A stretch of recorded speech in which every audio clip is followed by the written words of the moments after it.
Paramashivoham. Om Nithyananda Paramashivoham. Om Nithyananda Paramashivoham. Om Nithyananda Paramashivoham. Om Nithyananda Paramashivoham. Om Nithyananda Paramashivoham. Om Nithyananda Paramashivoham. Om Nithyananda Paramashivoham. Om Nithyananda Paramashivoham. Om Nithyananda Paramashivoham. Om Nithyananda Paramashivoham. Om Nithyananda Paramashivoham.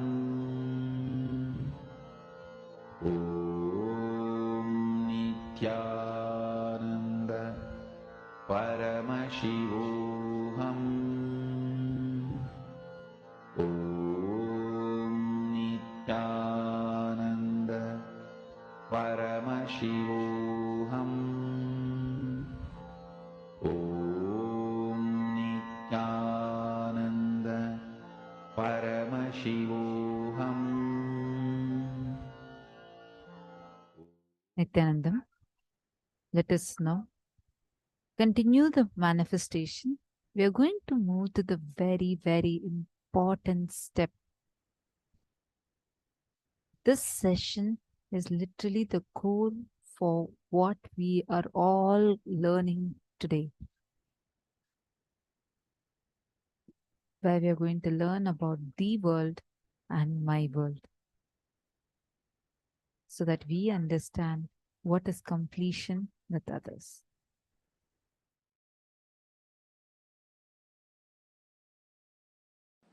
Once Ganesha and Subramanya, both of them have decided to have a challenge that who will quickly go around the world 3 times. Subramanya, as you all aware, has his own flight, peacock. He just sat on his peacock, started flying,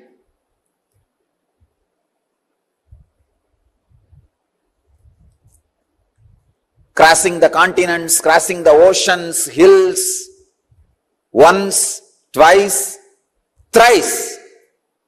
He completed and came back. He saw this Ganesha, heavy guy. His vehicle is a rat.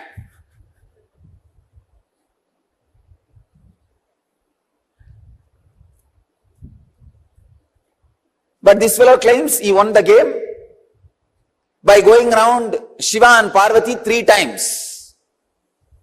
He says, I won the game. I went around Shiva and Parvati 3 times. With this rat, what else can be done? Yanayai eliyiluttu kondu pogum adisayam. Tamil I described, the rat is dragging the elephant. What will happen? That much is the capacity. But finally, Ganesha declares, I won the game. I went around the Shiva and Parvati 3 times. Subramanya asks, how can that be? Very beautifully Ganesha says, you went round your world, I went round my world. Understand? You went around your world, I went around my world.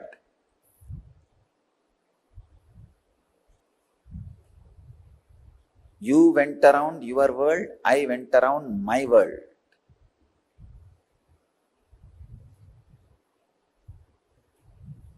You need to catch this truth. The world, my world. This is the sacred secret. The world is binary, logical, arithmetic, scientific, universal. My world is emotional, based on faith, beliefs, experiences of individual perceptions, realization of individual identity's expression in its fullest form. My world is totally different from the world.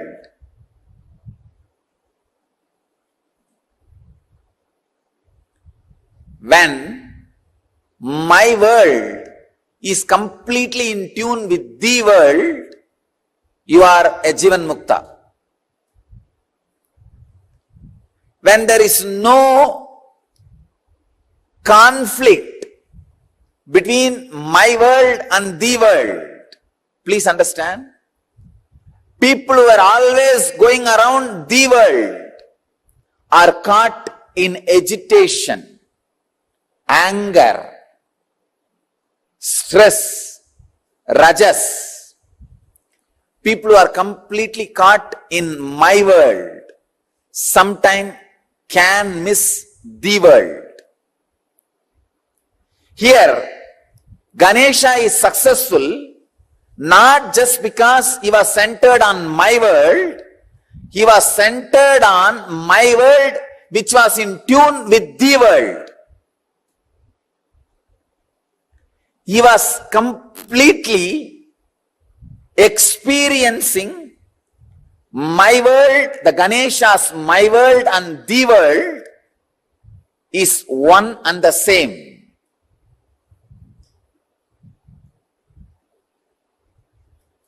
Ganesha's my world and the world has become a solid experience for Ganesha. Understand? Ganesha's my world and the world has become a solid experience for Ganesha. I'll give you a clear picture. How ordinarily people are caught between my world and the world and start preferring between these two, someone. When you start preferring the world, your whole life ends in depression. You are drained in my world. When you start preferring my world, sometime you can lose your balance and get into some fantasies and whims and fancies. My world should expand and grow and completely should be in tune with the world. Ganesha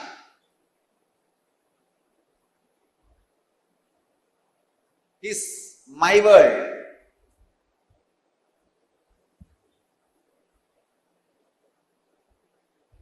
And the world.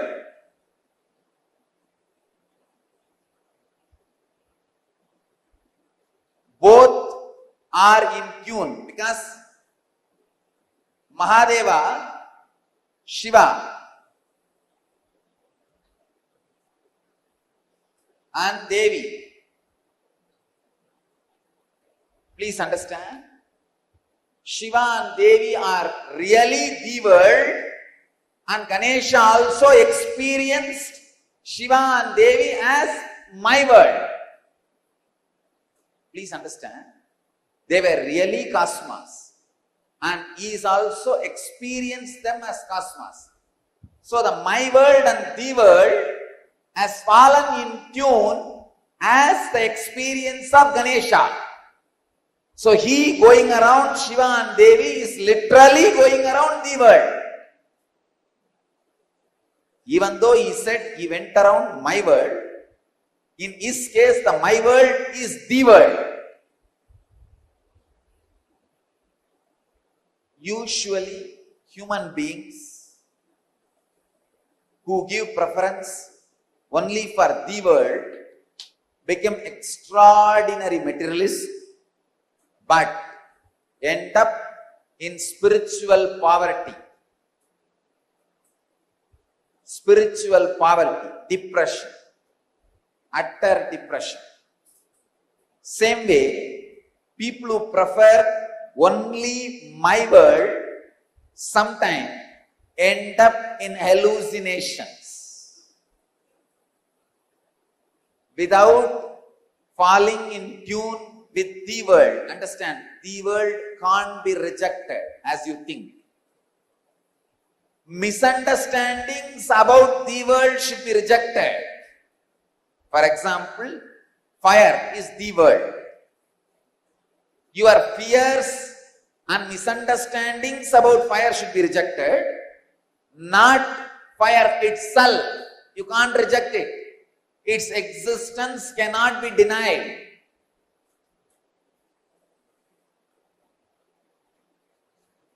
Maya is the ideas which are not in tune with the world, but you are carrying about the world or Maya. Maya is the illusory ideas you carry about the world, not the world itself. When you carry the right idea, when you understand the right ideas about the world, you will realize the world is made of the same stuff in which my world is made. Understand? I am giving a new twist. First statement I am making: the fire, earth, water, air, space itself cannot be denied. Your wrong concept about it is Maya. But when your wrong concepts about it is removed, it loses the identity which you are thinking it is having.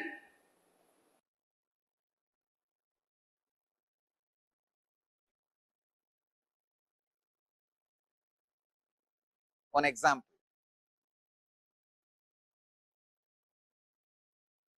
The fire. You have fear about fire. That fear is called Maya. But fire itself is not Maya. When the fear is completely lost in you, when you are in tune, suddenly you realize what stuff is a base material for you, same stuff is base material for that. You are in tune already. You can play with it, conquer it, go beyond it.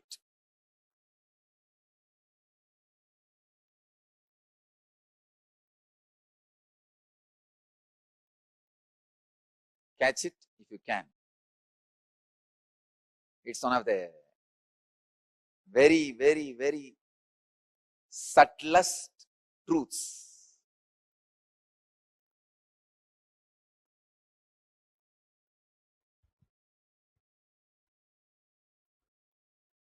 The discrepancy between my world and the world in ideological level is conflict.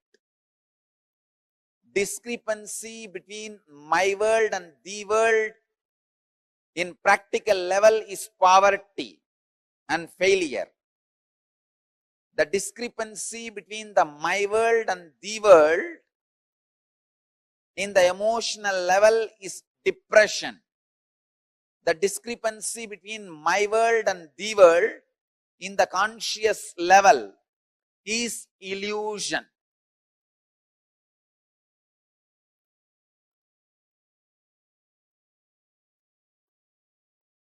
Next, Subramanyas. Muruga.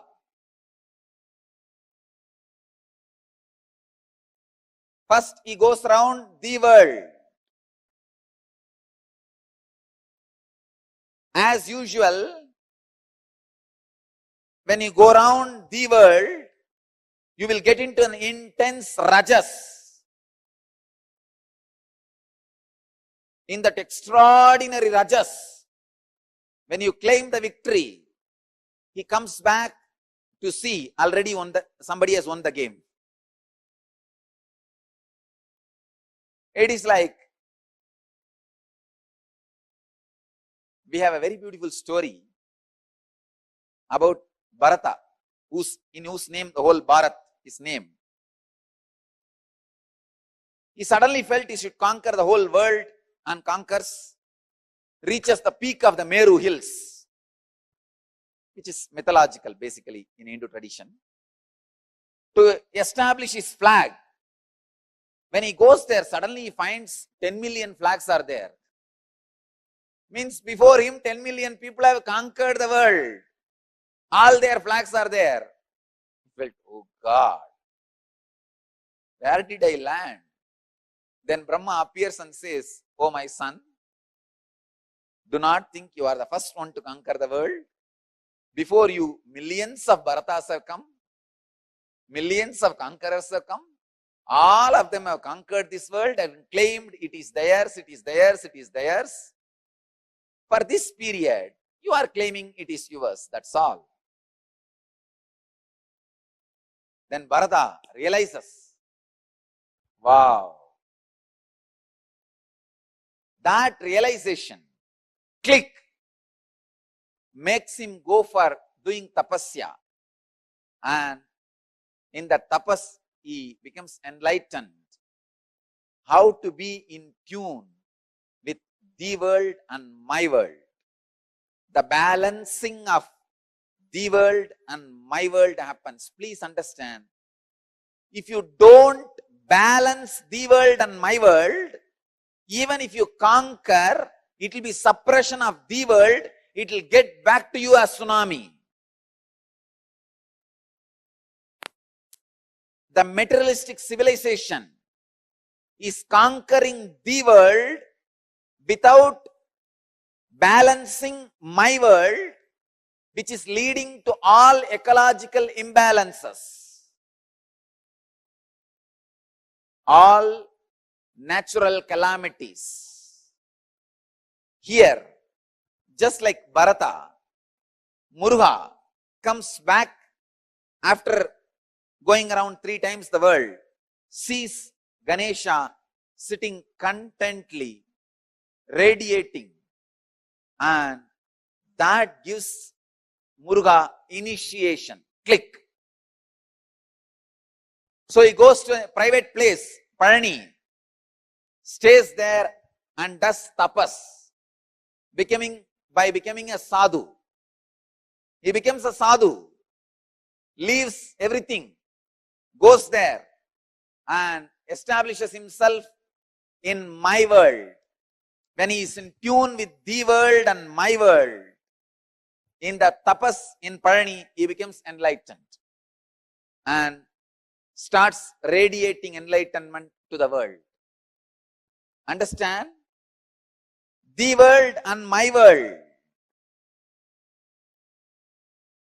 You need to understand the whole story in right angle. Don't think he went and stood there in anger and Avai came and sang some songs and then he went away back to Shivan. It is a cinematic version. Exactly this is what has happened. Subramanya, when he sees just the success in the world is not the ultimate. You need to balance, understand, tune with my world and the world, then conquer, then go beyond.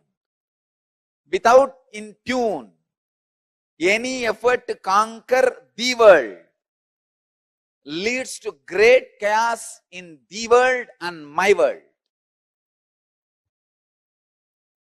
The restlessness in my world, natural calamities in the world.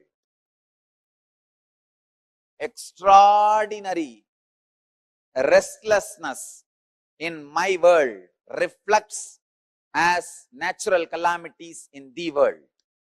Understand? All the civilizations which is suffering with extraordinary attention to the world without balancing my world are suffering with too much of natural calamities.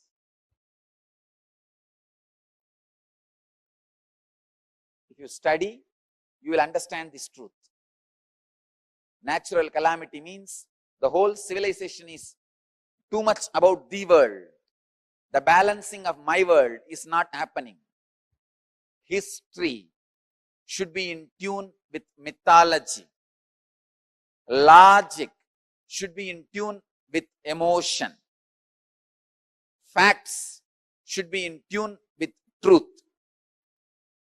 Binary should be in tune with zero. Understand?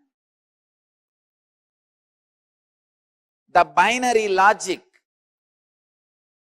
linear movement should be in tune with circular movement, logic based on zero. The Indian rishis were able to discover zero just because they were able to understand the secret connection between the world and my world. Only a person who can comprehend the deepest secrets of the world and my world can comprehend the power of zero. Zero cannot be mathematically understood. It is just a theory. If you want to experience zero, you need to make the world and my world in tune. Tuning my world into the world is the samyama you are expected to do to fall in tune with the elements, fall in tune with the nature by Patanjali. I think this is a very sharp truth, very sharp concept. If you just understand this one story, Ganesha going around and Subramanya going around, you will see, are you going around the world or my world? Are you too much centered on my world or the world? Second, is your my world is really in tune with the world? Is your my world is complete right experience of the world, and the concept you carry about the world in my world, are they your beliefs or experiences? If Ganesha was just believing Shiva and Devi is his world, he wouldn't have won the game. Not only Shiva and Devi should be the world, Ganesha should be experiencing it.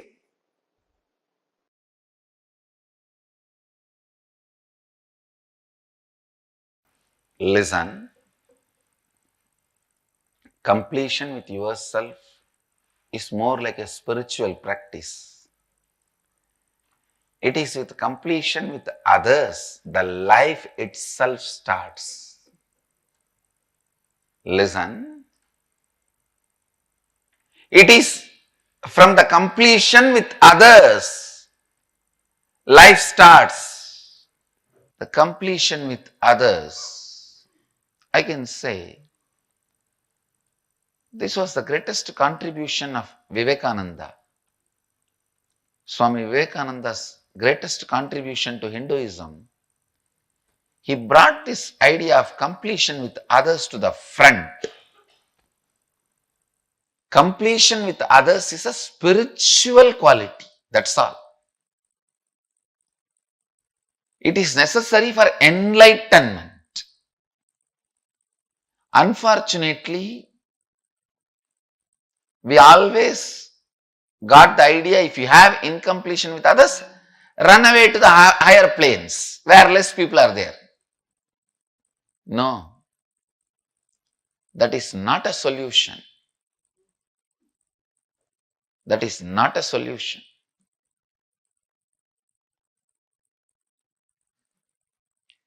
Completion with others is the basic necessity, the basic quality you need for enlightenment. Understand? People sometimes ask me, how do I know whether I am suppressing or completing? If you are able to be in the space of completion with others, you are completing inside you with you also. If you are not able to be in the space of completion with others, then inside you are not completing with yourself, you are only suppressing.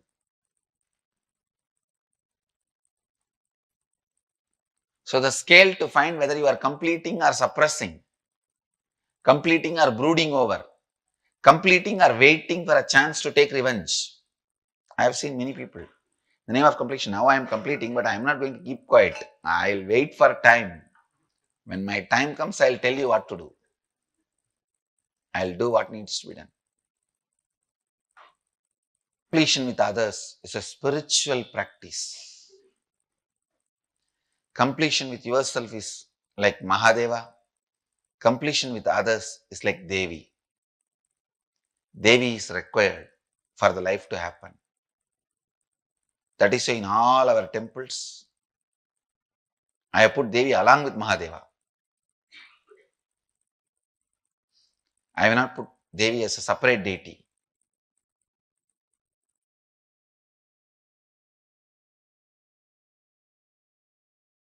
Listen. Completing with others. Others means not just only your father, mother, husband, wife, brother, sister. The human beings around you. We will start the completion with everything with which you are living. Your wealth, your health, your bag, your seed, your pets, your car, your house. Please understand, all these are living part of your life. They may be dead objects, but they are living part of your life. See, a house may be a dead object, but it is a living part of your life. How many of you understand what I am saying? It's a very important component of your life.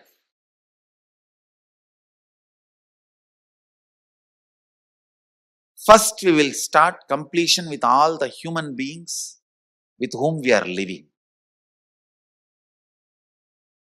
First step, completion with everything. With every human being. First thing you need to do is deciding, I have to bring completion with others, with whoever I am living. I have to bring completion with whoever I am living. Even if they don't want, I will stretch my best and I will decide I am in the space of completion. Whenever they want, I am open to have them. I am open. I am going to be in the space of completion. Whenever they are also ready, it will become completely complete. Understand? Completion with others does not mean you are going to apologize to them. No. Apologizing is not completion. Asking sorry is not. So many people were saying, I want to apologize, I am sorry. No. I am sorry is not completion. I am deciding to drop hurting pattern in my life or any incompletion, misunderstanding, anything. I am deciding to drop and I am deciding not to bring them, not to give life to it again. See, past, you can't say you are wrong or you are right. No one can say you are wrong, you are right. It is not apologizing. It is not feeling sorry for the past. No. Deciding, I am dropping this incompletion, hangover of the past, and I will not allow this to happen once more. Completion is actually responsibility, not apologizing. See, apologizing or feeling sorry comes out of powerlessness, but completion comes out of responsibility. Understand the difference. Please listen, see the difference. Now when I am saying you need to complete with your mother, with your father, with your brother, with others, I am not asking you to apologize. I am not asking you to call them and say, oh sorry, oh sorry, oh sorry, bus bus. No. No. Feeling sorry comes from powerlessness. That is not completion. When you call, you explain, this is what has been perceived by me. Here, I am not interested in looking into you are wrong or I am wrong. That will only create more and more anger, hatred and suppressed violence. I am only saying one thing. I am ready to drop the past and its powerlessness, incompletion. I am declaring I am dropping the past and I am complete. I don't have incompletion. And I will not create any incompletion anymore. Your decision and declaration, when it reaches them, you will suddenly see they also open up and start coming towards completion. But first, you need to be prepared.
The world and my world.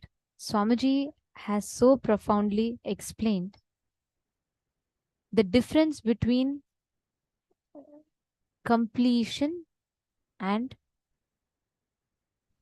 apologizing. Many times we try to mend the relationships. Many times we try to change the relationships to experience completion for a certain experience. But here Swamiji has given a very, very beautiful and a very important revelation. How we perceive based on our incompletions, our my world, and declare that my world to be the world and operate, make all the cognitions in life, decisions in life based on our my world becoming the world. How many of you understood these profound revelations from Swamiji? And before we enter into the exercise itself to understand it, can I request every one of you to take a few minutes and please post what you understood as my world and the world. Can I request each of you to take a few minutes and post it? When the questions that each of you are asking, this session, Swamiji has literally answered it all. A lot of things, when you do this exercise now, a lot of things are going to get clarified for you. So let's do this exercise sincerely. Meena Mohandas has posted, now I realize that incompletions cause most of the problems we face in life. Absolutely. You got the right understanding. Exactly. That's the right cognition to have. I mean, that's the right understanding to have. Swamiji exactly revealed that same thing. And okay, Ma Christina is asking, can the problem or incompletion be how we choose to identify ourselves also? Yes. Seema, Swamiji revealed a very important thing. Our understanding of the world with all the added VFX, background music, and all the cinematic effects is my world. For example, let's say you got little lower marks in exam. You usually get A, you got B. You take the marks card, go to your father. Your father is busy and he just looks at your marks card. He gets very irritated with you and he just slaps you. You cry. This is the incident. Now, this one incident in the world, in actual world, factually what happened? You got a little lower marks and you go to your father, you show the marks card to him. He is irritated. He sees the marks card. He slaps you. This is the factual reality. But in your my world, how do you store it? You took the exam, you took the marks card, and you went to him. He got so angry. He did not like you. He just wanted a reason to beat you, and he took and when he just slapped you because he hates you, he does not want to appreciate your efforts. He does not want to appreciate your hard work. We add our own extra masala to it. We add our own extra flavorings and seasonings to it. Your cognition, the way you receive, process, and interpret and respond to any information entering your system through the 5 senses with added incompletions is your my world. The world is the reality as it happened. You did something right, wrong, good, bad. Actually, this meme will summarize it properly.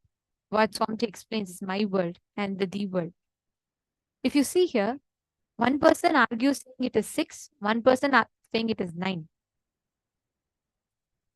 But actually, in the world, it is, if you see, for the person who's standing on the side of 6, it's 6. For the person who's standing on the side of 9, it's 9. But this is how most of us argue in life. We try to make the other person see what we are saying as reality. And we try to make our my world appear as the world. Fundamentally, like literally the source of all the conflicts that we face is just this one thing, where almost all our conflicts are rooted in the discrepancy between my world and the world. We all go on trying to declare that my world as the world.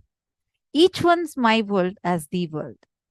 Now, in this exercise, we are first going to understand what is my world and what is the world. How are things occurring to us inside of us? How are things occurring to us outside of us? For this exercise, I request everyone that is there with us right now. I see many of you logged in. Can I request everyone to please come and sit in front of the camera? From this session onwards, it's too important. We do not want any of you to miss out on this. Please sit in front of the camera, and I request everyone come and settle down. I see some cameras on, but I don't see people in front of those cameras. So I request you all to kindly come and settle down and most intensely listen to this session.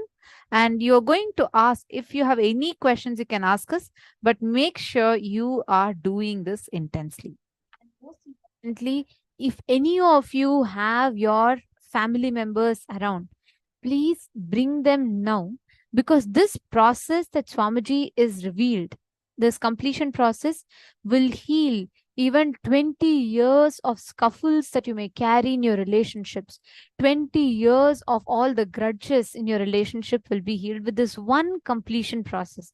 It is extremely powerful. Like, nobody should miss this. So please, can each of you, if any of you have your some relationship that you really want to experience completion with, and you want to have a breakthrough in that, please bring them, and please make sure that you're having them here for today's program, so that you're not missing this extraordinary process that Swamiji is going to take us through. Not understanding something and you would like us to explain it to you again or slow down a bit, feel free to ask us. We will definitely explain it to you, but please make sure you're understanding this process and these steps clearly. Okay, I see a question from Ma Shailvi Shah. Ma, how do you know when you have successfully completed? What is the feeling like? In one of the chapter, Swamiji says that fulfillment in any area of your life leads you towards similar patterns or situations. If you don't complete, your soul will be drawn to completing those incompletions in this life and next. How to break this pattern? Ma Shailvi Shah. Where are you from? Thank you so much for asking this question. I'll definitely answer it. See, first thing, the moment you are complete with something, it will no more have an effect or a hangover over you. Very recently, I saw Ma Lohini Rajagopal, one of the Sarvanyapita Yajamans. She had asked this question. She said that she's attended multiple programs, and she had completed with her root patterns and certain situations with her life. Like Swamiji had completed it for her. After that, whenever, even if she remembers, tries her best, tries to remember it, it feels like it is not hers anymore. And it's almost like a black and white movie, and it does not have an impact on her. Understand, that means you're completely complete with that. It will be like you no more remember that anymore. The pattern will lose its power over you. See, when, for example, let's take the pattern of smoking. The first 2 cigarettes you smoke. The third onwards, the cigarette starts smoking you. The patterns take over you. But the moment you're really complete, the pattern loses its power over you. You become powerful. Sometimes you will even forget any such incident even happened in your life. That is the real space of completion. You won't even remember that, oh God, did I completed this or not? Then you're completely completed that. Just to add to it, Mama Shelby, see, I'll tell one experience of completion, okay? There was one particular incident that I was completing for, and the first time, like for example, let's say that in my particular incident, I had one person had told me something, And I had a conclusion, a very deep conclusion that, okay, that person does not trust me. Okay. And for a long time, any cognition, any conversation with that person, like I'll go and ask, okay, can I go here? And that person will say, no, no, it's okay. Someone else can take care of it. I will feel like, oh God, she does not at all trust me. She doesn't even like give me a possibility, even if I want to try, and she doesn't even trust me. This was an incompletion, like a very deep incompletion I had. So every time my conversations with her, I always judged it from this perspective. Okay. And I had spoken to one of the other senior sannyasis here, and very beautifully she helped me write it down and complete it. Okay. The same incident, there was one incident that happened like a few years back, which became a very strong incompletion in me, where I always felt like, why am I judged a certain way? Why am I like all the time? Why am I being treated a certain way by this particular person? And after I wrote down this completion, the first time I wrote down, I still remember there was that impact. Like I felt so bad. And every time I remember that one incident, I'll feel like I'm not trusted. And that pain used to be there. After I completed, I realized, see, first thing you'll realize is that the delusion that you carry, the incompletion that you carry will be completely healed. Sometimes you may be wrong. Sometimes you may not even be wrong. But both ways, there's a certain suffering or pain you carry inside of you. That pain will be healed.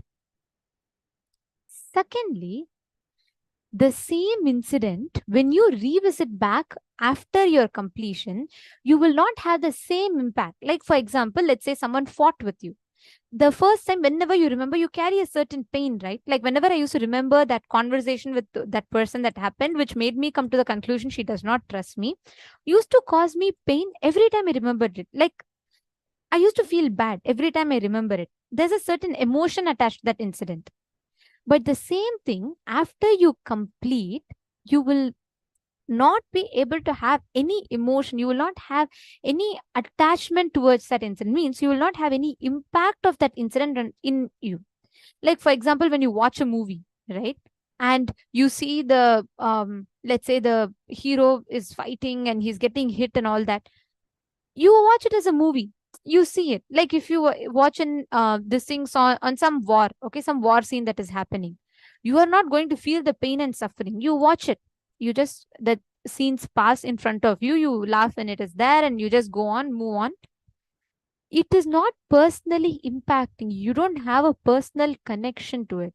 Same way, when these incidents are relayed in your inner space, you will not have that suffering attached to it. Are you understanding? That is a measure of completion.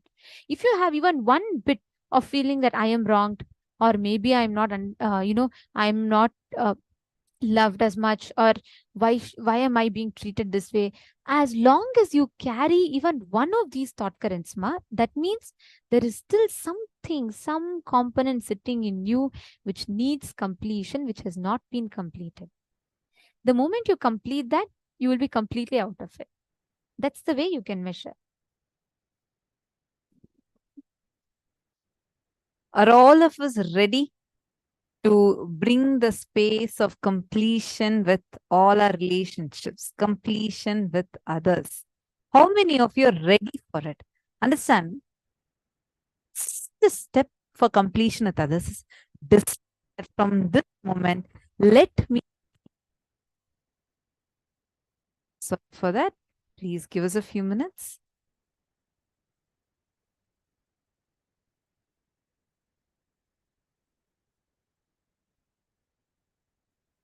Step is deciding inside of you, let me be in completion from this moment. Taking that decision inside of you. That's the first and the most important step. Can I request all of you to first decide, I have to bring completion with others, with whoever I am living. Understand, this starts the completion with others. Whoever here in this program wants to start this, can I request all of you to first post in the chat saying that, yes, from this moment, I decide I want to bring completion with others in my life. Please post it.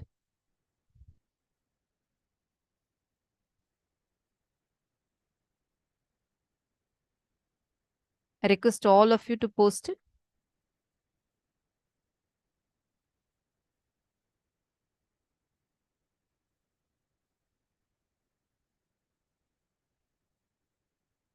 Who all want to bring completion with others in your life?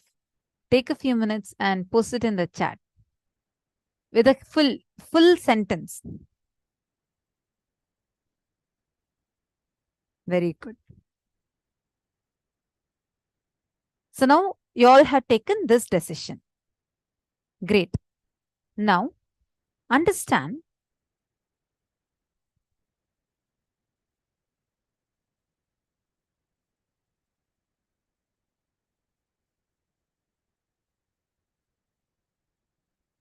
there are two things that are happening constantly in our life.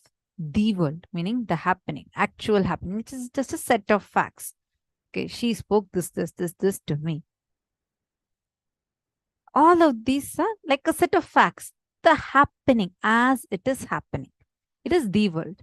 My world is the perception that you carry about what is happening. It consists of judgments, labels, ideas, opinions, notions, interpretations, beliefs, experiences, expectations, memories. For example, your friend is talking to you and you think that she's purposely talking to me in this manner, trying to insult me. That becomes my word. Your cognition is the way you receive, process, interpret, and respond to any information entering your system through your five senses. Shiva Sutra says, Drishyam Shariram, this whole perceived, seen, manifested world in his own body or self. How you see, you manifest your reality with your see. First thing, you have to take up responsibility for everything that's happening around you. Understand? You may not be the reason for it, but you are responsible for it. You have to cognize that you are the source of everything happening around you. Completion with others does not mean you're going to go apologize and going and saying, oh, I am sorry, trying to patch up. Patching up is not completion. Understand? Apologizing or saying sorry is not completion. Completion is thinking, from this moment, I am deciding, let me drop this hurting pattern in my life. Any pattern, whatever you're completing for, deciding that from this moment, I am deciding to drop this pattern in my life and I will not give life to it again. That deciding that, taking that decision is completion. Understand, today morning we all were listing the Teamily members. If you're remembering someone thrice a day, they are a part of you. They are a part of your life. Whether your joy or your pain, everything is dependent on them. You think that my world is the world. Unfortunately, you're never in touch with the actual happening of your life because for you, your perceptions of the happening is what we all think to be the actual happening. We think whatever I perceive is what is actually happening. Relationships shaped by your cognition. So your cognition is responsible for the way you relate with life, the way you relate with people in your life. Your cognitions have the power to make or break your relationship. So now let's take a few minutes. First, take a notebook. Can I request everyone to do this step? Please take your notebook and draw 3 columns. Situation or the incompletions. Write down the situation, whichever you're having incompletion with. Write the world and write what is my world in that situation. The world is set of facts. Whatever has happened, writing it as it happened. See, even there, don't try to add a notion saying that this person is doing this for my good, or this person told me like this for my good. Even there, again, you're adding your own cognition. Don't add any notion. Positive, negative notions, don't add. Just write situation and as per the world, what had exactly happened? And my world, how did you perceive? Please start.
Now, as you are writing down,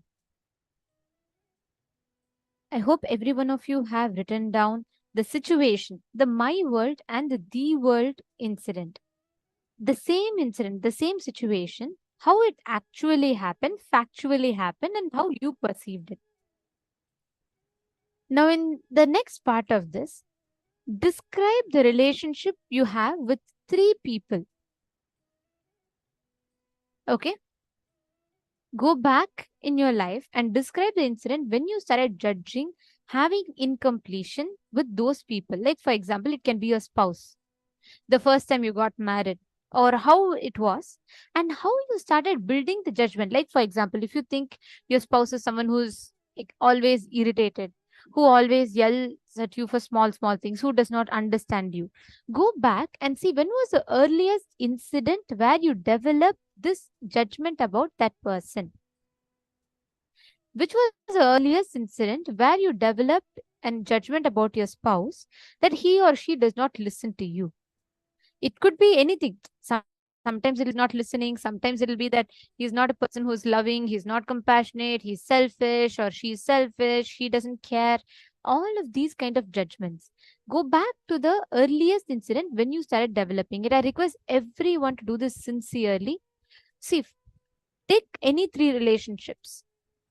After you all choose 3 relationships, can I please request all the participants to post in the chat, confirm in the chat that you picked up 3 relationships in life? You're only going to be working with these 3 relationships in this exercise. Can I request everyone to confirm in the chat, please? You can post in the chat saying you have picked up 3 relationships.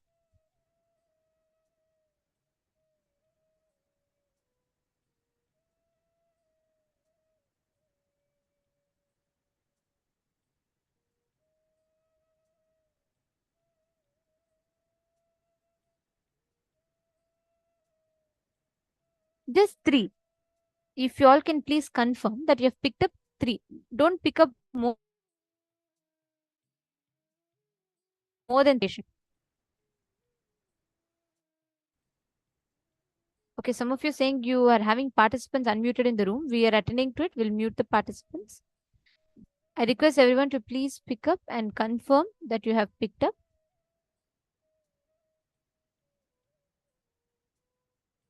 Okay. Now, those 3 relationships that you are going to write down the incident. First, you're going to write down what judgments you have about completion you have those relationships. For example, if you have picked up your spouse, what is the incompletion you have with your spouse? What do you have as an idea about him or her? What is the judgment that you carry? Can I request everyone to please pen that down?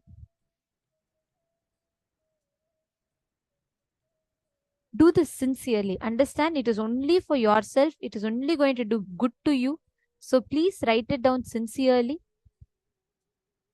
After you write down the judgment that you carry about that person, go and incident use like that. First feeling controlled by her, started developing that judgments about that person. Please pen that down. Describe what exactly happened. What did they say? What did they do?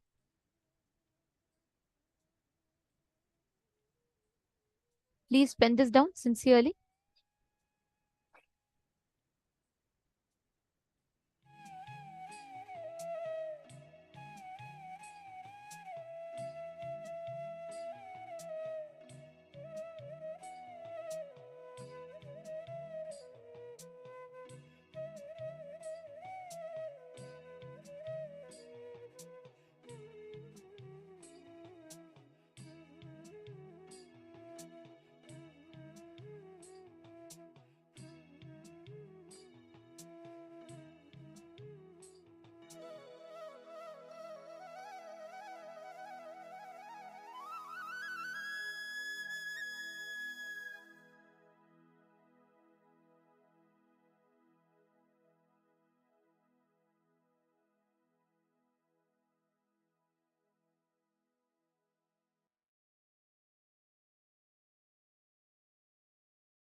Now, once you pen down all the incompletions you have with that particular relationship, write down what was the world and what was your my world. Listen very carefully. I request all the participants to listen very carefully to this.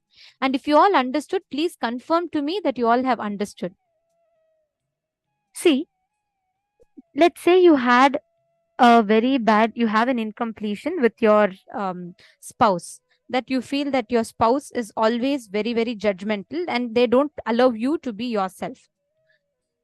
You're going to write down what was the first incident which made you feel that way. What made you feel that your spouse is extremely judgmental of you? And what made you feel that your spouse is very controlling and he's not allowing you to do what you want to do, or she's not allowing you to what you want to do? And you're going to be writing down when was the first time you developed this judgment and why you feel that. Once you write that down, write down what exactly was the world. What actually happened? Let's say you felt like you wanted to do something and then your spouse denied and they refused to support you to do it and they wanted you to not do it. So you felt it was controlling. And that is where you started building the cognition that your spouse controls you. You're going to be writing down the world of the incident and the my world of the incident. Is there anyone who's having any question? Please ask, because it's a very crucial exercise and it's very important that you all understand it properly. So have all of you understood this step? If you all have understood, I request you all to confirm to me in the chat, please. And can I request everyone to be on the camera and do this exercise? Okay. Now please pen down then. Thank you for confirming that you all understood. So if this is clear, then please write it down. For this particular incident, in the example I gave, you can see that the world is what? The husband says no for a particular thing. But you feel that, oh, because he wants to control me, he denied me. That is the my world. But the world is, he said no. That's all. Like that, write the my world and the world. What you felt about it and what was the world. Please take a few minutes.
now, after you finish writing the incident, you're going to now go to Swamiji's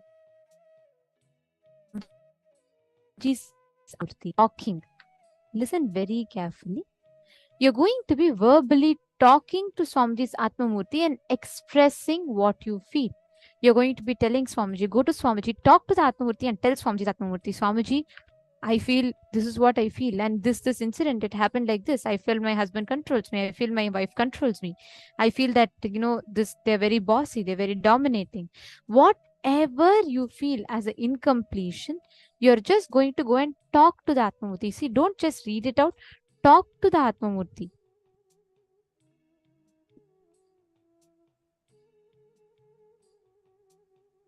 I request every one of you to please do this sincerely. Understand this is a very, very powerful process. It will bring profound healing in your inner space. So please do it sincerely. Talk to Swamiji's Atmamurti. You're going to tell, even if you feel like crying, it's okay. You can go and cry next to the Atmamurti, but talk. You're going to be talking the exact incompletion. See, what happens is, by the time you talk the incompletion out to the Atmamurti, your whole pain, anger, everything will start reducing. It'll start getting healed. Then when you call and talk to the person, the impact will not be, you will not have the incompletion or anger. You will have a healed inner space to complete with them.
Please relax.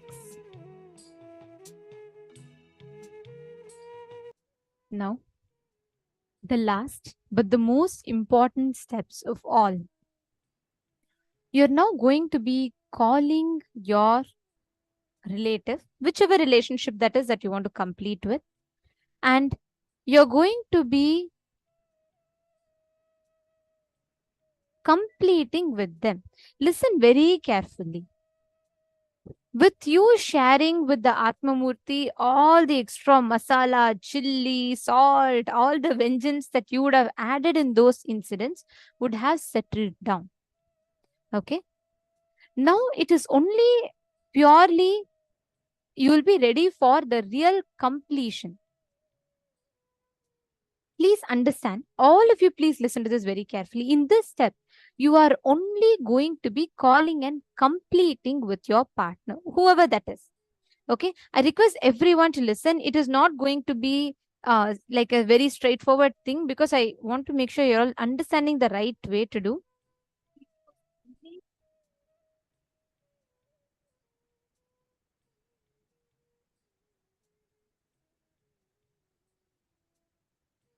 All of you to listen intensely. If you have any questions, any doubts, please make sure you ask. No audio. Sorry, just a moment. Nithyanandam. Okay.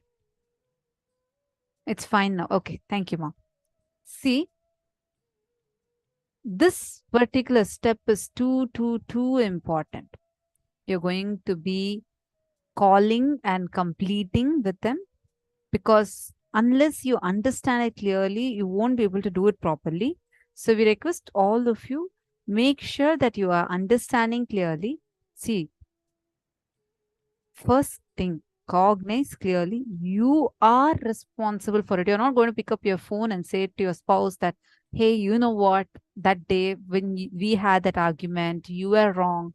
Or you don't need to say, I'm so sorry, I was wrong and I complete with you. No, neither the first one nor the second one is right. You are not going to, it's not about saying a sorry to them.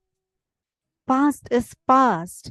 You are judging your past based on your updated current intelligence.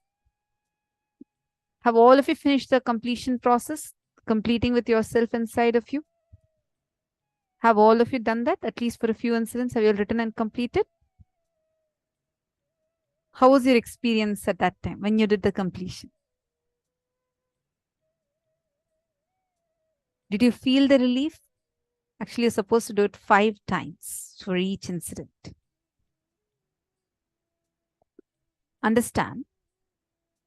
Right now, you all have done it once. Now, what exactly you're going to be doing, listen to this very carefully.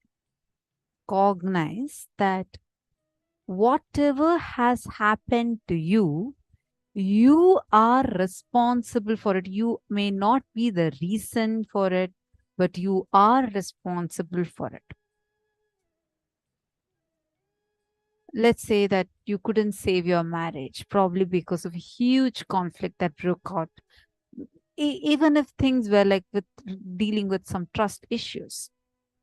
But whatever you faced, understand you are responsible for it. You may not be the reason, but you're responsible. What do we mean by that?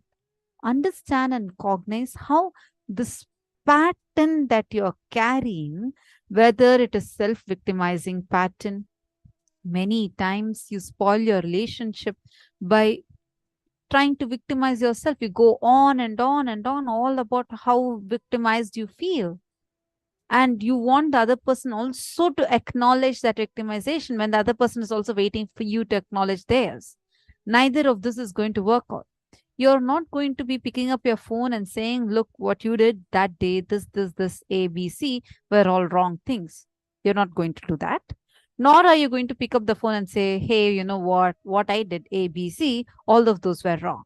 You're not going to do that or this. What you're going to instead do, you're going to call, explain to them that during that situation, because of this particular pattern which is inside of you, you perceived and cognized the situation in this manner.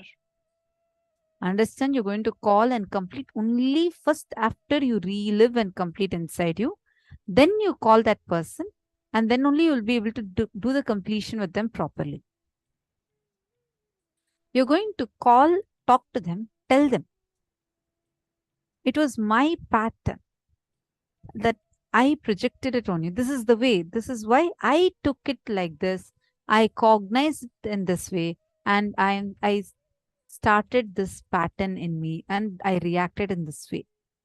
Whatever is said and done, you see factually the other person, if, let's say a fight broke out and suddenly your spouse just hits you, and you feel so violated inside. You're carrying that suffering.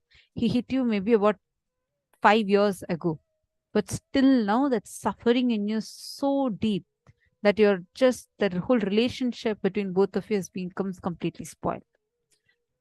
Factually, he has hit you, no doubt, but holding on to that suffering, who's responsible? Even after 5 years, holding on to that suffering, who's responsible? We are responsible for holding on to that suffering, right? Even now, if you decide, you have the power to liberate yourself from that suffering. By reliving and relieving yourself from that pain, you can come out of it. How many of you are understanding this so far? Can you wave your hands if you're understanding?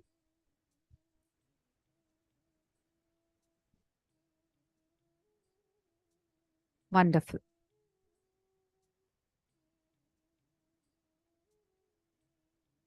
Adela Julian, yeah, I saw your message that you had joined late. You need to learn the previous process. Only when you understand about self-completion, the world, my world, you'll be able to understand this properly. See, now, all of us have seen what was the difference between the world, my world, where the gap was, right? Now, you're going to call the person and explain to them and complete with them. Ma Krista Menard is asking, but what about a person treating you with contempt from the start? I agree. There are some relationships, unfortunately, it lands up like that. But even in those relationships, it is continuing to happen because you are allowing that. If you decide you are powerful enough, where just by your decision to be powerful, not to let that suffering to touch you, the other person will not have that power over you. Understand, only Swamiji says so beautifully, make your enemy powerless by making your enmity powerless. Understand? As long as you cherish enmity towards someone, only your enemy has power over you. When you just lose that enmity inside of you, your enemy becomes powerless. Same formula works even in relationships. As long as you're giving power to that particular incompletion, only when you go on having that incompletion, cherishing that incompletion, it will keep on coming. The other person will keep having that power to violate you. Because you say, yes, I will get violated. So that person goes on and on violating you. When the moment you decide to stop suffering, no more anyone else will have power over you. Are you understanding, Ma? Okay, Ma Vani Goyal is asking a question. If we were the ones who caused troubles and now we feel guilty about the way we behaved and aren't sure if the other person is still incomplete with us or not. Sorry. Is that an incompletion with yourself or incompletion with others? Ma Vani Goyal, Swamiji says, guilt is the original sin. It is like a stone sitting inside of you and it makes your life frozen. It just freezes your life. Understand this carefully. Whenever you are having guilt inside of you, you're not letting life to flow. You're not letting life to flow in you. Having guilt is actually a way society controls us. In childhood, your parents, then your teachers, and then the whole society starts in putting guilt in you to control you. So in some time, in a few years, you start putting that guilt on yourself. Guilt never lets you not repeat a mistake again. Understand this. We always think, okay, if I'm guilty about something, I will never repeat it. No. If you are guilty about something, you go on and on and on remembering it and go on cherishing it. So it becomes a part of your inner space even more strongly, and it only makes you repeat it. If you want to truly complete out of something, the first and foremost thing you need to do is drop that guilt. Why are you guilty? Because you are reviewing a past incident with your upgraded present intelligence. Everybody matures in life. You cannot judge yourself based on your current upgraded understanding and say that that was wrong for you. That may or may not have caused a wrong implication. It may have even broken your relationship. I'm not denying that. But inside of you, right now, if you think based on your current upgraded thinking, if you are trying to judge that, you are only putting yourself down. You're not helping yourself in that. If something you think that would have caused hurt in someone, it's okay whether if that person is still incomplete or not.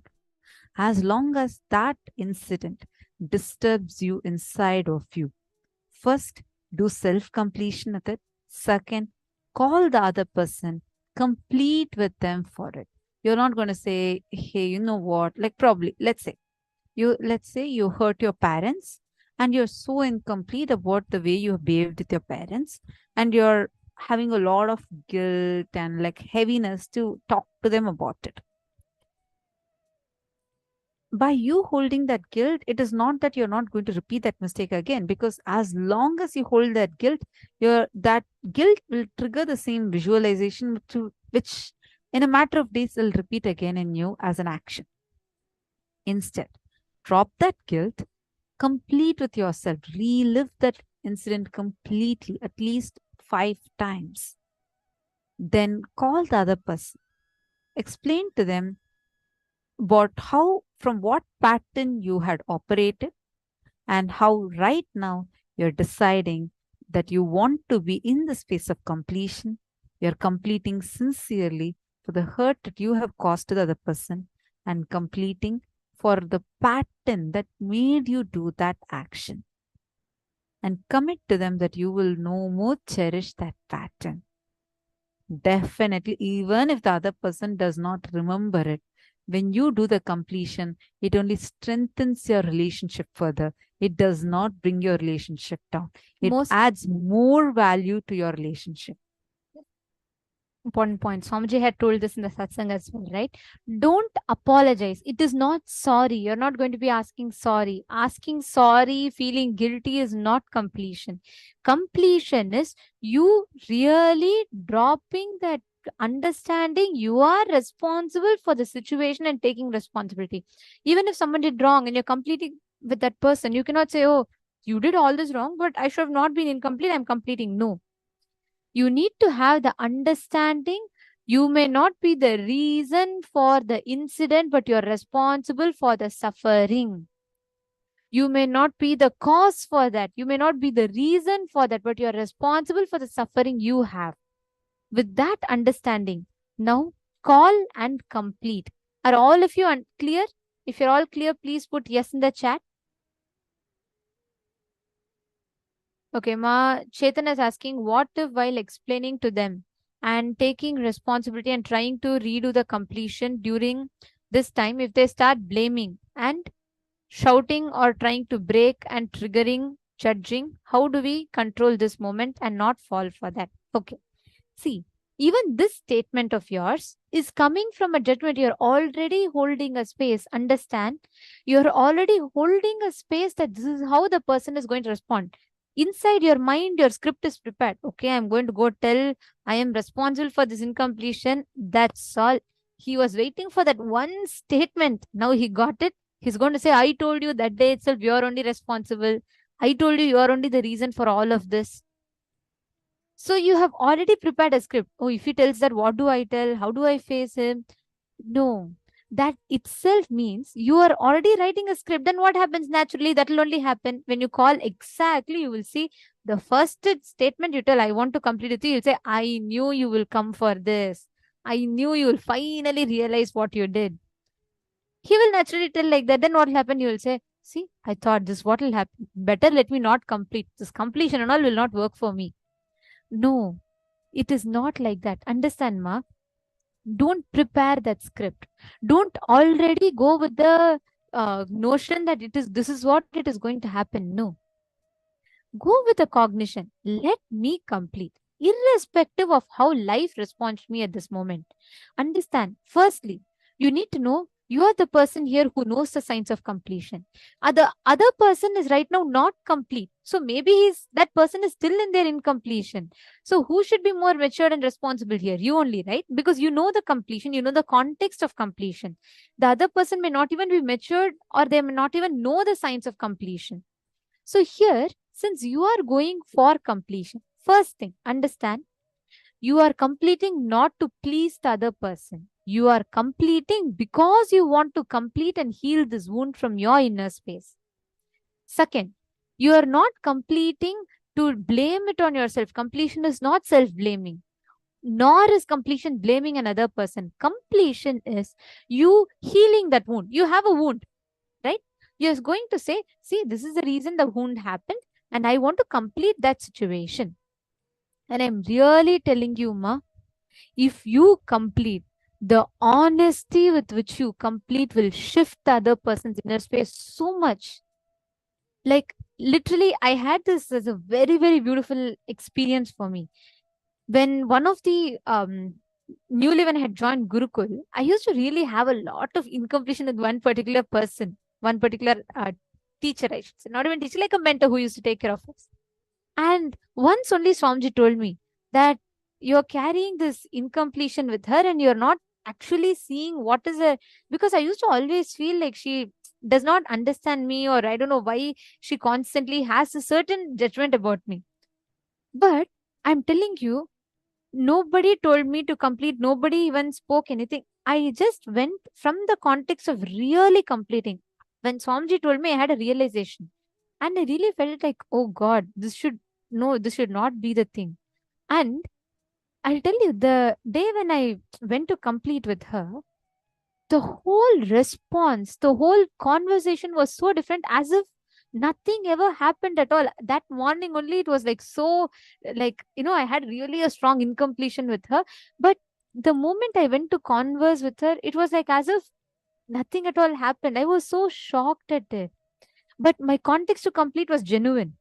And it was so powerful. I still remember that one random person who had come for a program, like a very new person who had come for one of the program, looked at me and her standing and talking to each other. And she asked that other person, that Adinavasi, that is she your daughter? They said, like, the way I see both of you have so much of, friendliness with each other, I thought she's your daughter. Then I was like giggling inside me.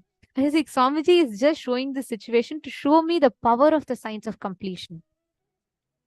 Understand, don't go with a judgment. I am not saying 100% he will say, this is what I was waiting for. Thank you for completing. And, you will have from now, it will be completely changed. No, it will take time.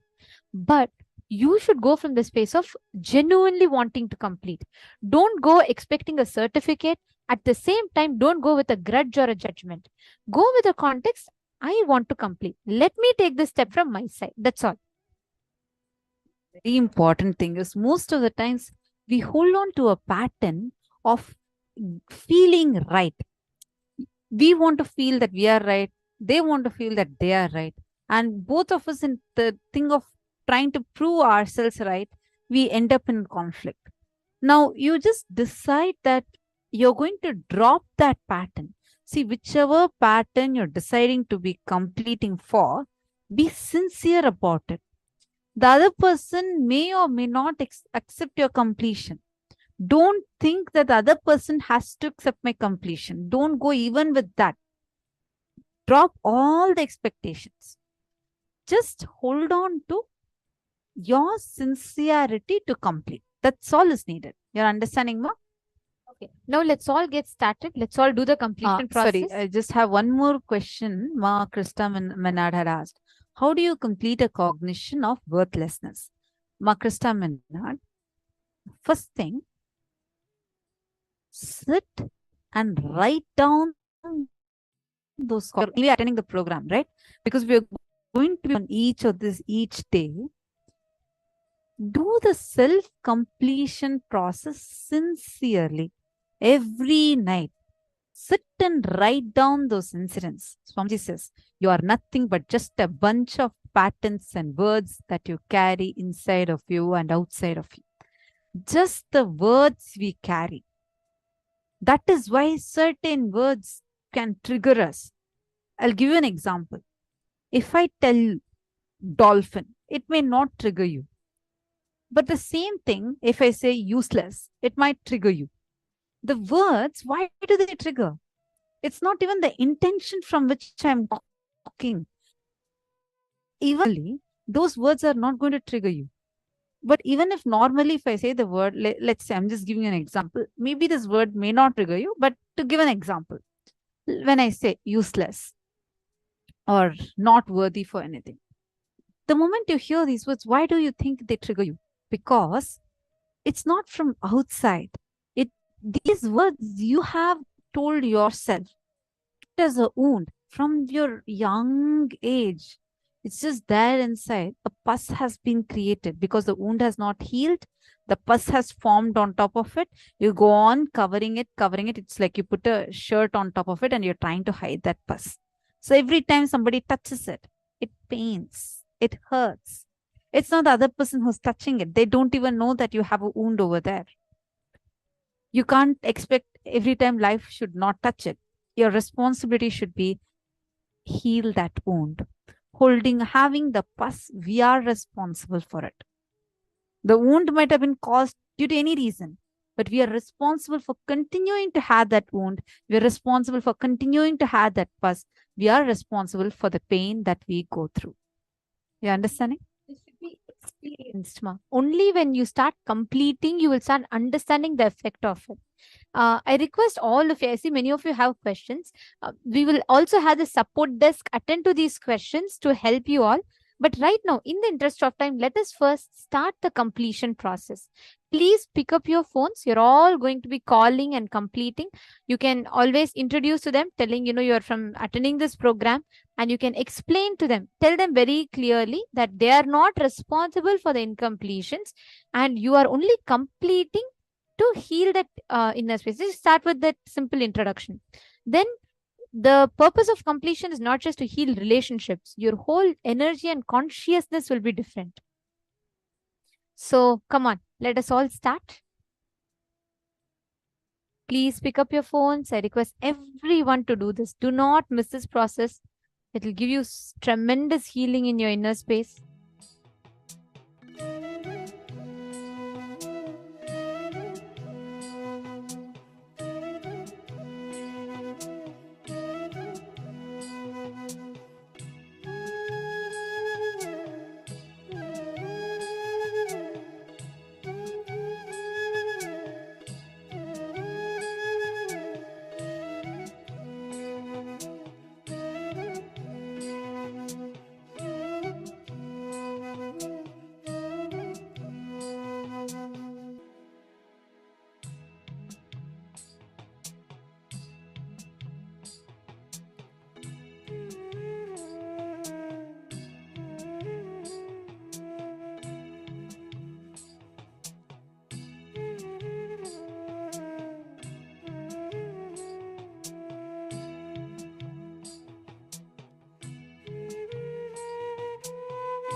Please relax.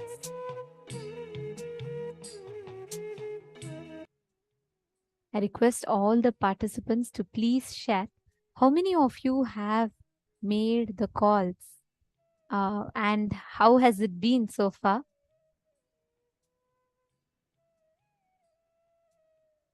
Oh wow, Ma Mohini Lata, that's so beautiful, Ma.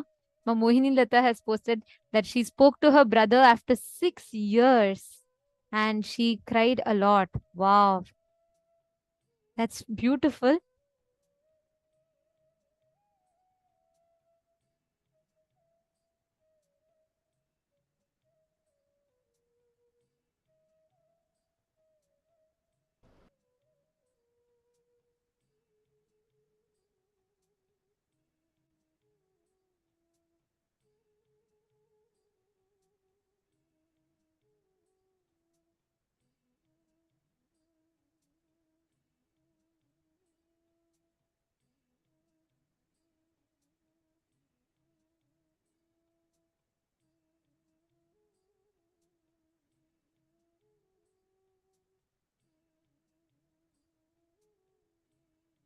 I request, and how many of you are still making your calls? If you all could post in the chat, how many of you are still making your calls?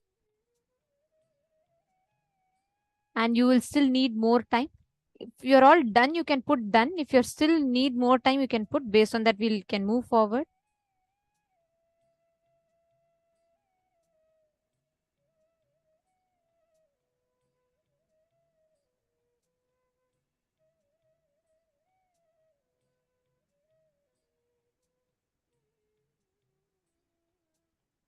Whoever has finished, you all can post. And if you're still doing it, you would need more time, please let us know.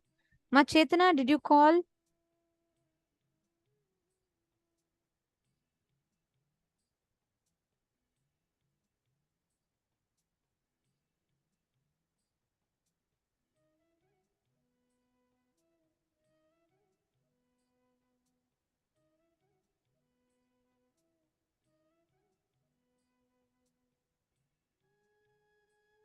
Okay, there are some of you who are saying you're still doing. Please finish. Few more minutes. Let's finish fast. Please do it for one person, with one person for now.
I see many of you that have posted your experiences. And Ma Sarika Chuni, just wanted to address yours. I saw your message. You said they just laughed at me. Ma Sarika Chuni, can you please wave your hands, Ma?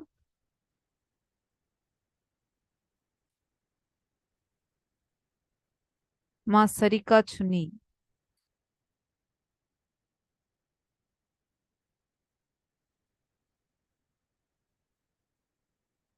Sir, I'm not seeing you on camera. Ma Sarika Chuni.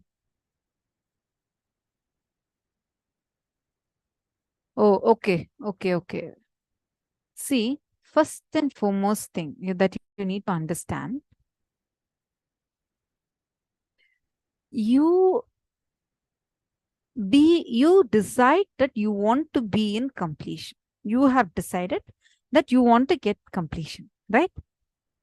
Make sure that the other person's words, words or their reactions are not touching you. They do not know the signs of completion. Here you are way more mature than them. Don't allow their laughter to touch you, put you into powerlessness. You go from the context of making sure that that you are completing. Whether they accept the completion or not is not your responsibility. From your side, you establishing yourself in completion. And definitely when you do that, the other person will also start experiencing completion, even if it takes time. Okay? So don't worry. Ma Chetana, okay, understood, Ma.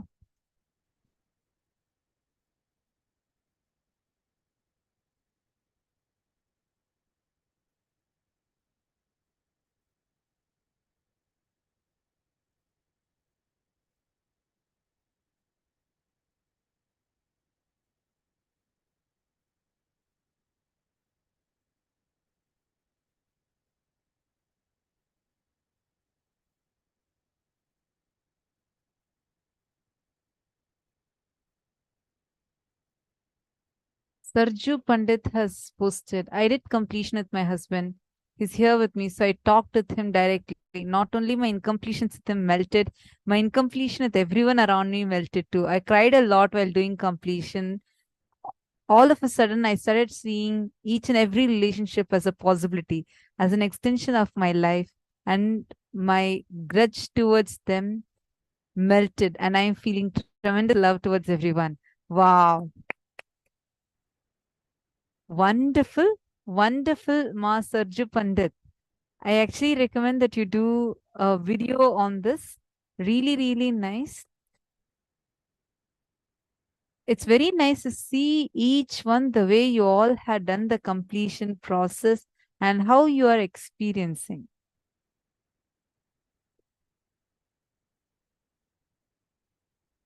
Matanja Devane, don't worry. You sit and you do the completion. Don't bother about whether your son hung up on you. Don't worry. You sit, you focus on completion. It is just a matter of time. The other person will also reflect your completion. Okay? Don't worry.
Now, as all of you are doing this completion, we are going to be entering into a very, very beautiful session next. All of us did such beautiful completion, and it's so nice to see the chats flooded with so many experiences of completion.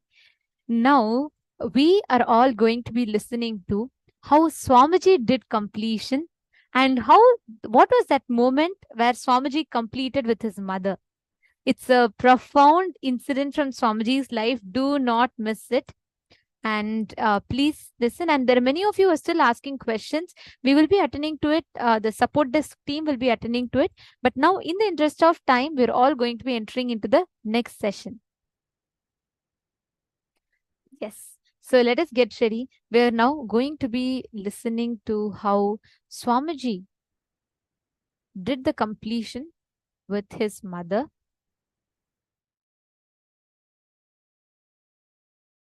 All great things can start only with mother. Only with mother. See, all our identity, whether you are in a deep sleep or waking state or turiya or turiyatita, we are all from mother and we go back to mother. It's only if the mother becomes active, you can get enlightened. Understand? Sadashiva is a state. Only mother holds the key. Sadashiva is a state, but only Devi, Adi Shakti, holds the key in her hip. Key is in the hip of the Adi Shakti. Only if she opens the door, you can experience Sadashiva. Sadashiva is only a space.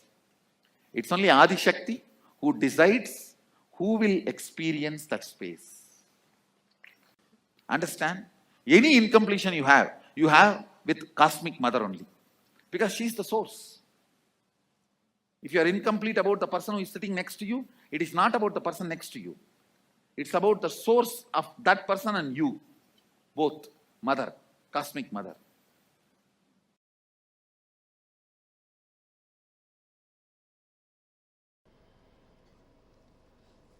Understand your day-to-day habits, the way you respond, whether you get angry or you are always cool, what for you should get angry, what for what you react politely, how nasty you can get when you get angry, or when you are polite, how you behave, you are good, bad, all these habits. Understand the word habits are from Father. He teaches you. That stays in muscle memory. But how you cognize you, the innermost image you carry about you, comes from mother. It stays in biomemory. Understand? Your behavior, responding patterns are from muscle memory. That stays in your muscle memory. That's from Father. Usually, he educates you about the outer world. He contributes a lot to your outer image. He contributes a lot to how you behave with the world, how you relate with the world, what you should and you should not, vidhi and nisheda, do's and don'ts. Vidhi and nisheda, do's and don'ts. That comes from your father. That is why if you had a father who is unstable, your relationship with the outer world will be very unstable. That comes from your muscle memory. But the way you cognize you, your inner image, comes from your biomemory. That stays in your biomemory. completion with mother only can heal and complete your biomemory.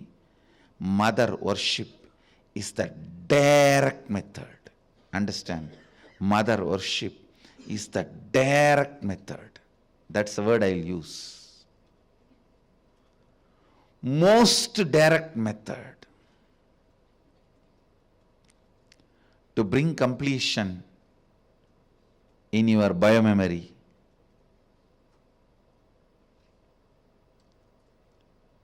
The attitude, the bhava, which forms the basis for the way you connect with the life, with the world, the same attitude forms the basis for you to connect with yourself. Please understand, that is what we call karma in Vedic tradition. If you judge, you will be judged. Why, you know? Because the basis with which you relate with the world, the same thing will be the basis with which you will relate with yourself. Don't think when it comes to others you can utter the strong words. When it comes to you, you can just be very cute and friendly. No. The strong words which you utter towards others will be the same strong words you will be uttering towards yourself. Listen. The strong words you utter towards others will be the same strong words you will be uttering towards yourself. The attitude you build towards others will be same. That's the same way you will be relating. That will be the basis for you to relate with yourself also.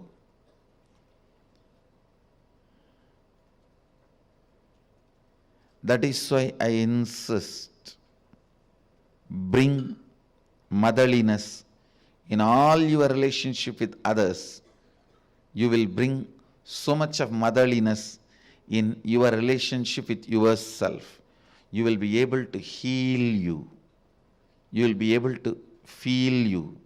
You will be able to be complete within yourself.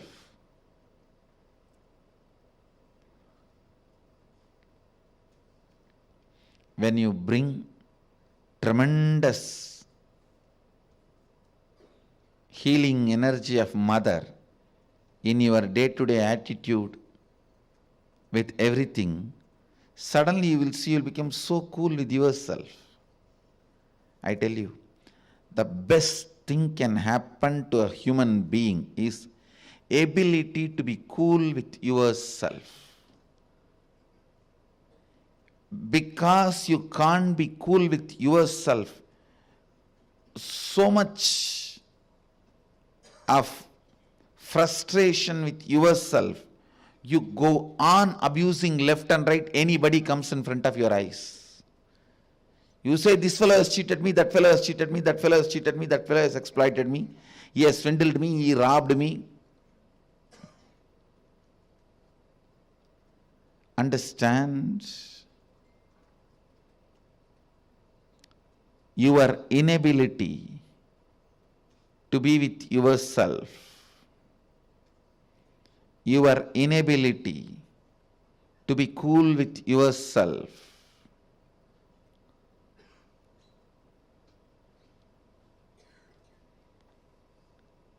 is the frustration in your system.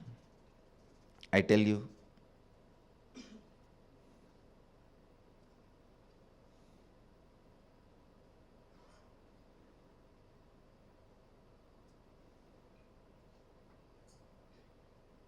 understand? I really want to tell you, bring mother worship as part of your cognition. You will be so cool with yourself. You will be so complete with yourself. You will be so settled with yourself. the fear, frustration. Because of frustration inside, how you possess objects or things or persons. Understand? When you are frustrated, suddenly you will have so much of possessiveness to the property you have, or the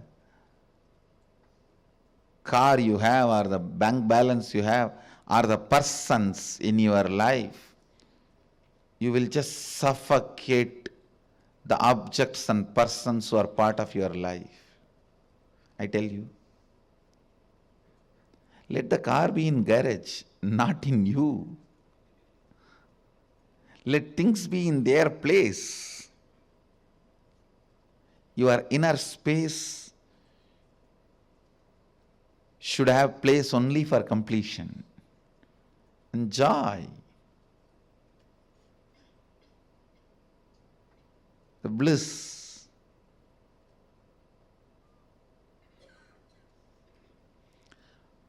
The moment you start cognizing frustration with yourself, the first thing you do, then I don't have anything in the life. Come on, catch. Like an octopus. The wealth you have,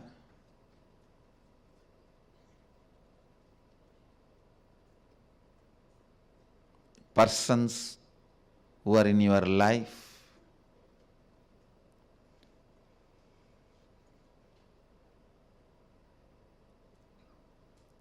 when that grabbing starts, understand, it feeds into your frustration. It doesn't heal your frustration. I have never seen anybody healing their frustration by grabbing and possessing. No. It doesn't. It doesn't. Understand?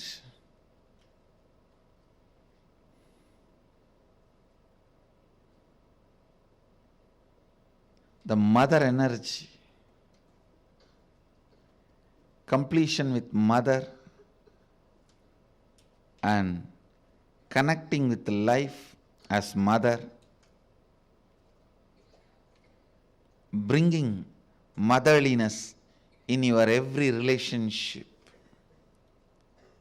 not only connecting with the source of life as mother,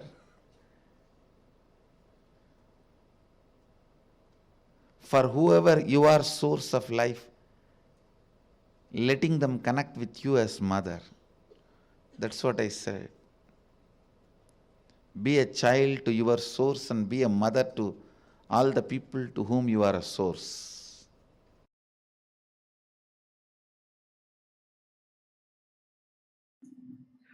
For example, love is related to your heart center. You may ask how. Around the world, in all the culture, in all the language, love and heart are used as synonymous. Love and heart are used as synonymous. Not only in English language, in every language. Any of you who knows some language in which the love and heart is not synonymous? Can tell me. Because more than 50-60 language I referred, in every language it is synonymous. Love and heart, two words are used as synonymous. It is not that God has created all languages in one day, CD translation packages, and dropped in one country. No. Every language is developed, different languages are developed by different person in different place, in different country, in different situation. Then why love and the heart, these two words are synonymous in all the language, in all tradition? There is some more deep connection between these two, love and heart. If you see some of your childhood friend, suddenly, surprisingly, you see him or her after 20 years with whom you have a loving memories. Suddenly you will feel something is happening in this region, something will be coming up. That is what is love. Many people come and tell me, Swamiji, the moment I see you, I start weeping. Many people weep, oh again. Some weep out of love, that is different. When you see somebody with whom you have loving memories, cherished memories, joyful memories, just your heart overflows. You can feel exactly in this region something happening. How many of you have felt that when you meet somebody, when you see somebody after a long time, that something will be happening here? People who are attending second time, please give chance for the first time. Let them all relate with me. You can very clearly feel that something is happening in the Anahata region. I always tell, love is a peacemaker. If you have the peacemaker, you don't need pacemaker. When you don't have peacemaker, you need pacemaker. Love is a emotion which is related to the Anahata center, Heart chakra.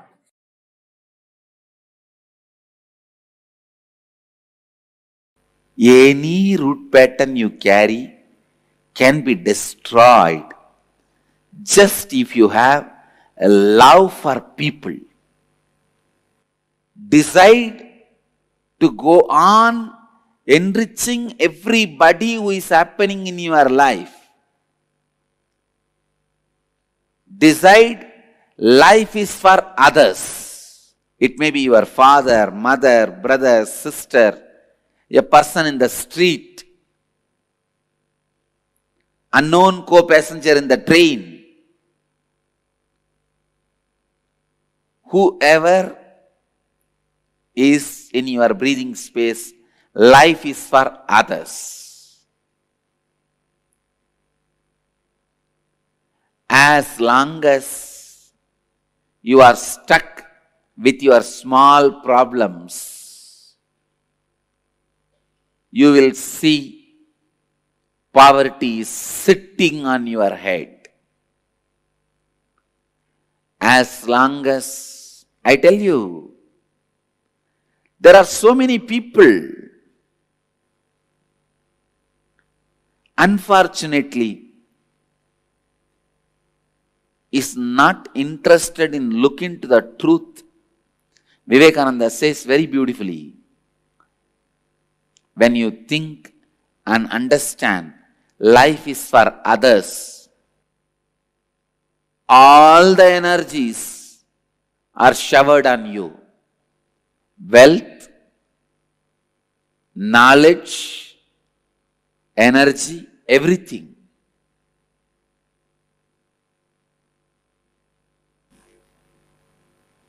I tell you from my own experience, when I decided any wealth comes around me is for others, cosmos showers me more than what I need and more than what I needed for even doing the work I am doing. Same way I decided, all my knowledge is for others. I am not going to keep anything secret for me.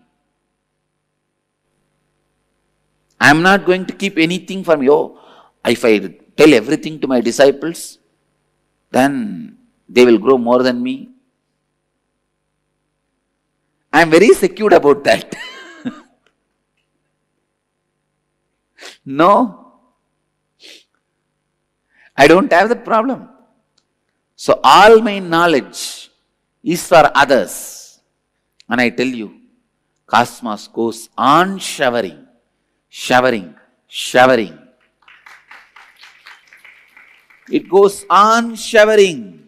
Even I do not know how I am defining every principle, every concept. Just decide, life is for others. You will get back to the space you were in when you were born. I'll tell you the story of my completion.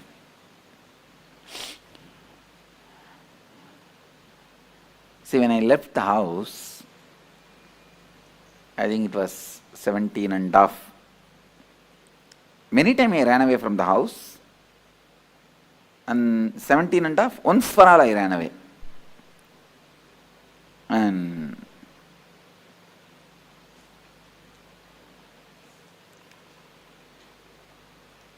I think when I was 17, both my gurus, Raghupati Yogi, Yogi Yogananda Puri, his name, and Vibhudananda Puri, lady sannyasini, Kuppammal, her name, both of them have passed away. After they left the body, it was almost like impossible for me to live in that city. See, in the town, every stone is associated with their memories for me. The hill is the place where I spend my time. Temple is the place I spend my time.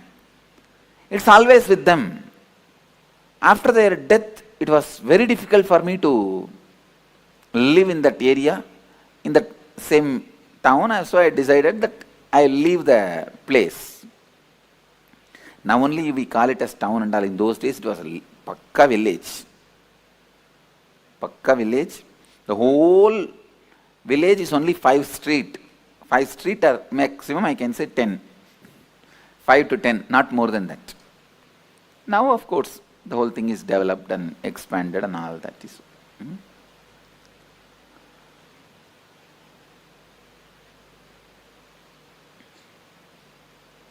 I could not live in Tiruvannamalai, so I decided to leave the house. I had the darshan of Ramakrishna suddenly, so I decided to go to Ramakrishna Mission and sannyasi. But I know very clearly I am not going to stay in their organization. I may go and receive sannyas and continue my yatra. That was my decision, my thinking, hope. So one day, it was a Sunday, Saturday night, Sunday morning, I saw very vividly Ramakrishna and Sharada Devi appearing, and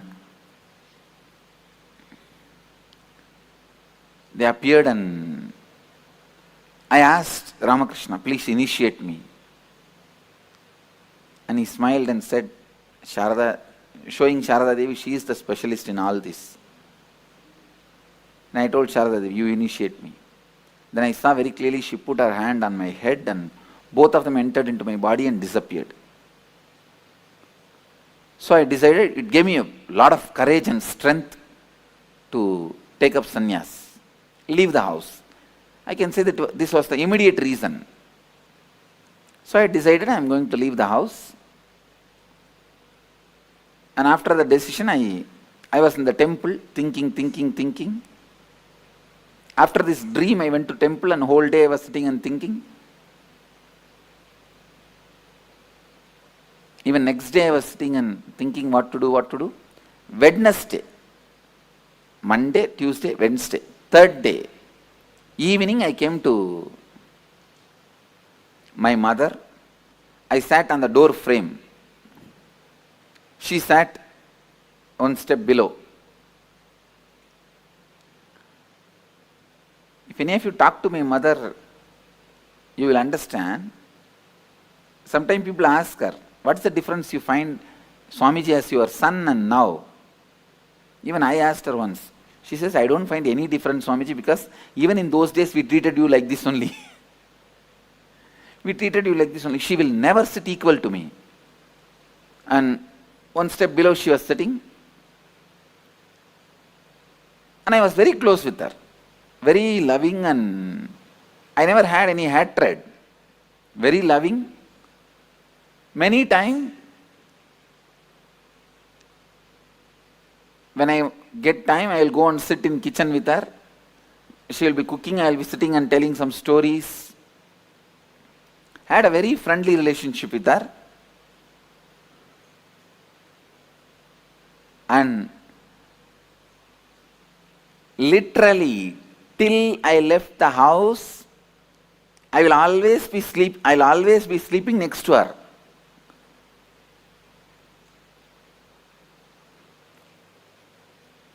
I think if you are from the Western culture, it will be shocking. You will not be able to understand. In Indian tradition, we don't have even the idea of the child abuse. So always, as kids,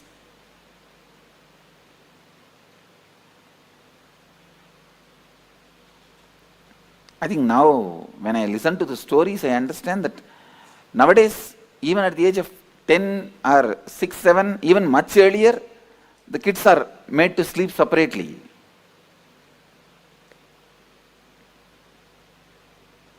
Till I left the house, I will always be sleeping next to her only, holding her. And another one thing, after my enlightenment, from the age of 12, I started this pattern of bedwetting. 10 years I was bedwetting. Later on I found out what was the reason. Kids will have bedwetting, you have heard. But when I was a child, it did not happen. At the age of 12, it started. See, after the enlightenment, every night the consciousness falls into samadhi. So the message from bladder to brain does not go. That bladder is full and brain does not act. It's in some other state. So I don't get up. Every morning she has to get up and wash the sari and dry the bed in the first floor. It's a routine, but she won't complain even a single day. Single day she won't complain. So I called her and said,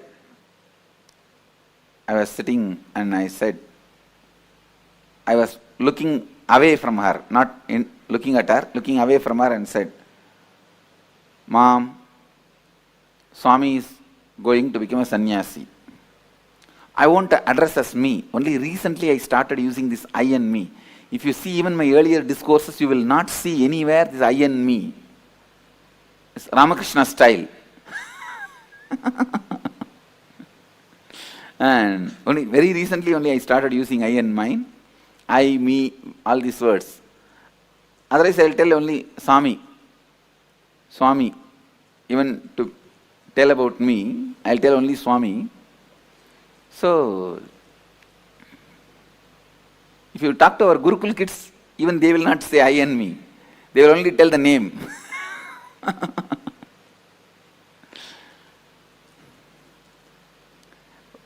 Because I am talking to people, otherwise people get confused. If I go on telling the story, Swami, Swami, Swami told, Swami did, Swami this, then finally they ask which Swami.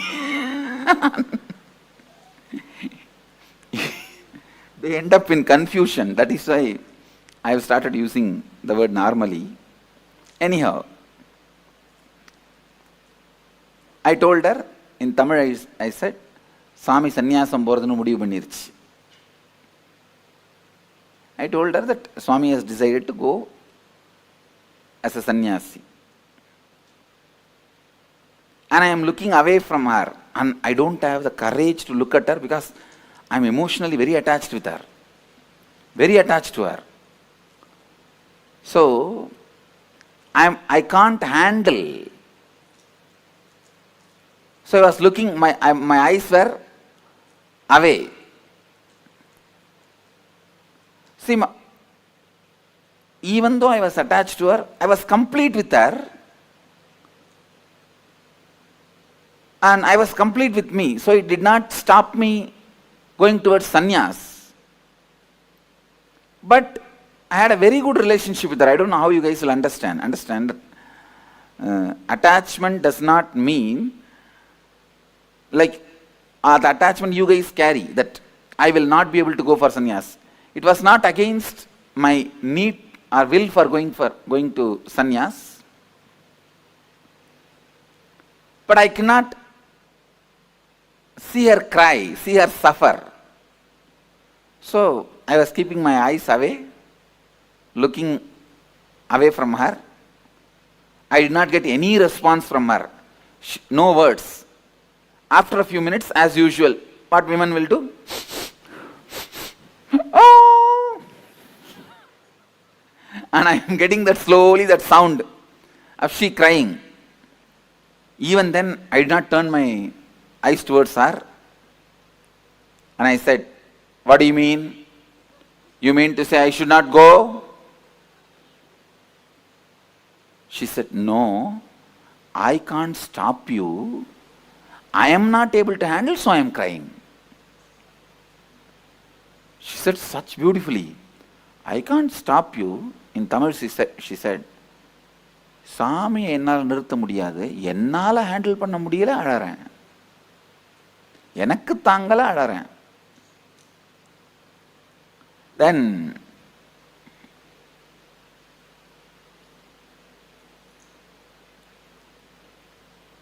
she hugged me, and usually I am a very I will be so happy and comfortable with my mother. Even while I am sitting in the kitchen, I will be only putting my hands on her shoulder and talking. I was very comfortable. So I will never miss a chance to hug her. This hugging, I think, I learned from my mother only. Now I tell you really, if you are complete with your mother, all women in your life, the relationship will be so complete. If you are complete with father, all men in your life, the relationship will be complete. I was so complete with my mother,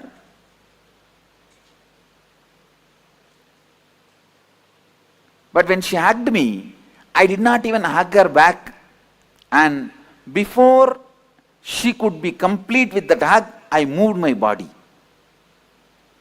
She understood, I don't want her to hug me now.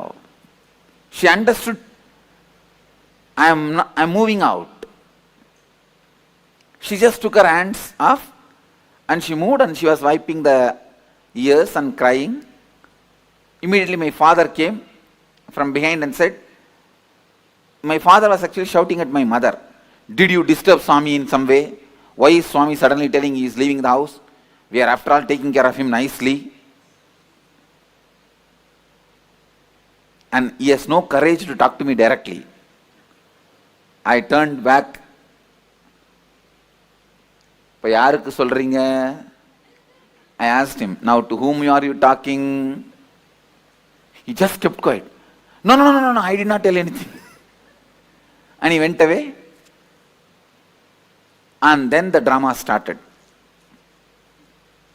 Of course, when I pushed her away, in the half hug, I could see very clearly part of my bio memory was incomplete. Please understand? Part of me was incomplete. See, if she fought with me, I would not have had incompletion. You are fighting with me? Come on, I will fight with you. Over. She never fought with me. So I could have allowed her to hug me. Means I could have done a little more care, with a little more sensitivity, with a little more love. Because she's not asking me, "Don't go." You understand? She's not telling, "Don't go for sannyas." But I was afraid, if I give her the love or attention or care, I may not go. I may not be able to go. So I can say that it was more, the incompletion was created with her, more because of my self-doubt about me. Then, finally, next day morning, I can see the whole village is in front of my house. It's a very tight-knit community, small village, tight-knit community. I can say it's one large family, that's all. The whole village. At least that whole area. I've seen in those days, in every house in the puja room, there will be one old man's photo. I asked my grandmother, "Who is this Swami?" She said, no, he is your grandfather. I asked, "Then why his photo is in every house?" She said, "For all the house, he is the grandfather."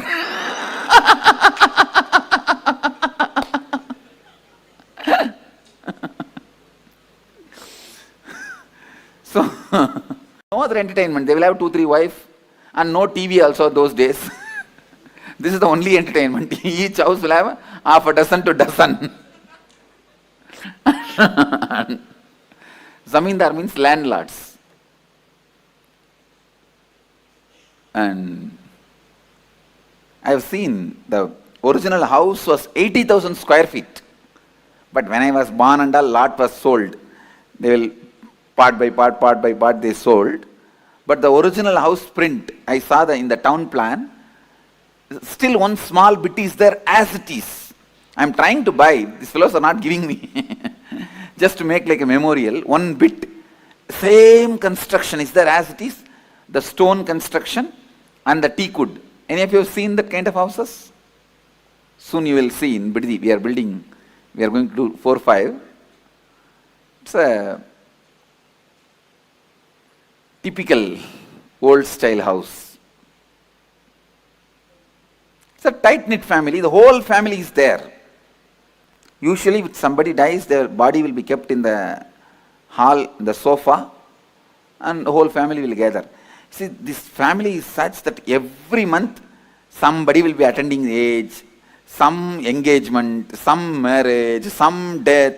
Every once in 2-3 months there will be some festival, some program, some function. It will be continuously going on. That day when I woke up, I saw so much of crowd. I thought, who died? Because there's no other function. I asked my mother, what happened? Anybody died? All of them have gathered? All the relatives are there? She told me, no, they all came to see you only. I said, I am alive. Then she said, no, because you said you are going to become a sannyasi, they all came to see you. And literally, like a dead body, I was made to sit on the sofa in the center of this room, hall. It's called Nadukotadi. They call it Nadukotadi. And in the center I am sitting. All the group, the whole group is sitting all around. And some who doesn't have courage, they talk among themselves. Some who has a courage try to confront me. One by one comes. And first comes my father's elder brother's wife, Periyamma, means aunt. She comes. What will happen to our family prestige if you become a sannyasi? And the funny thing is, night I told my mother, by early morning the whole village knows. Before I wake up, the whole village is there. There are nearby relatives. In those days, cell phone was not that common also. All the other villages also information has gone. They are all on the way. And you need to know, 2 families sat and already saw a girl for me. Usually in this tight-knit families, if a boy is born, immediately they will tie a girl.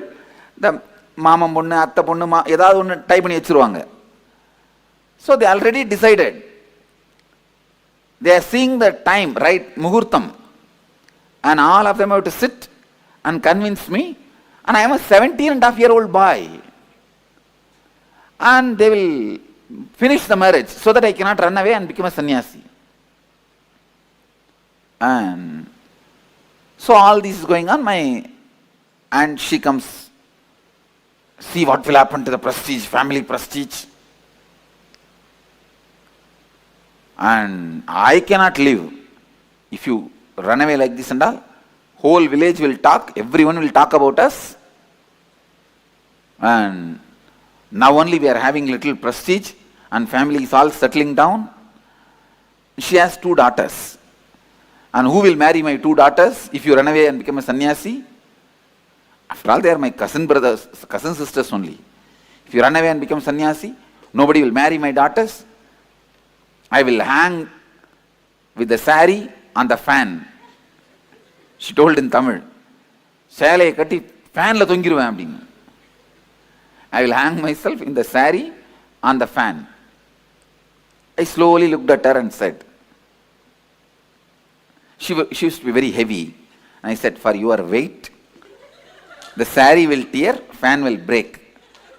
you better use the rope on the Uttaram. Uttaram is the beam. You use the rope and hang yourself in the Uttaram. Surely you will die. That's it. And immediately she got angry. What? You are asking me to die? You are asking me to die? Get out of our house. Get out of our house. That's what I told her. I'm going.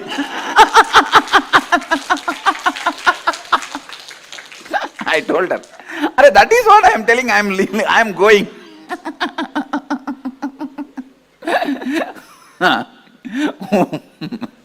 Then comes the next guy. If you are from South India, you can literally enjoy the whole scene. You can visualize the whole scene and see. These fellows are so bothered about what others will talk about us. The whole life goes with that only. And then comes my uncle, means my father's sister's husband. Mama, my uncle, he comes. We are all living in the house and living a spiritual life. Are we all not living a spiritual life? Why don't you do that? Why do you want to leave the house? He's a drunkard. He's alcoholic. So, but I used to have a lot of respect for him. I just put my hands like this only and stood up from the sofa. In Tamil I said, "Ada loose."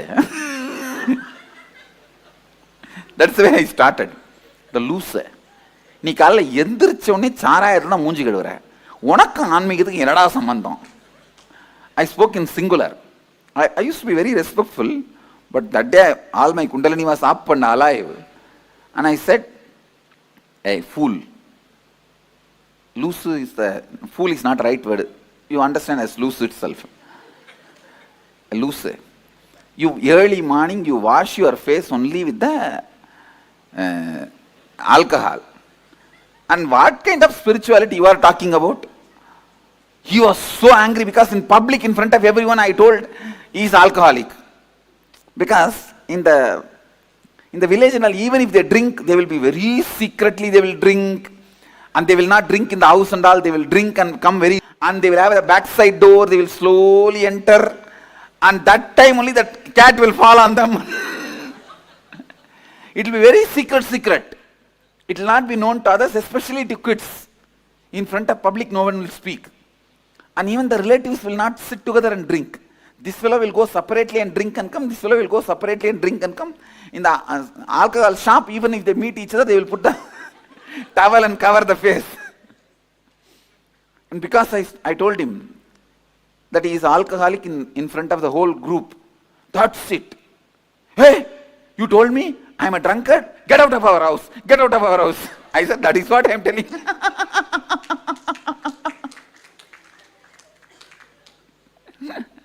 And second wicket over. So like this, few more wickets came. So once I finished everything, now everyone understands if you go there, all your respect, manam, maryada, ellam poirum. They understood. I am not going to bother about anybody. The way I was answering or talking, they all are very clear that now nothing can be done. They all kept quiet. And then some more relatives, whoever need to come. 3 days, the whole house was full of these relatives. Some trying to convince me. Some from distance itself they will talk. And the way I answered, they got so frightened. Actually, my uncle's daughter only they were planning. This same guy only I said, "You are a drunkard." That's it. Now I can கொடுக்க மாட்டேன்டா. Means I will not give my daughter to you. Who asked? I never asked. You planned. What can I do? And then they were planning these, that, and they tried to call my college friends and whether they will be able to give any advice to me. And nothing worked out. Finally, third day, Wednesday I told them, and Thursday, Friday. And of course, even Saturday I was there. Friday, Saturday I did not stay in the house, I went out. Sunday I left the house, that's all. Next Sunday I left the house.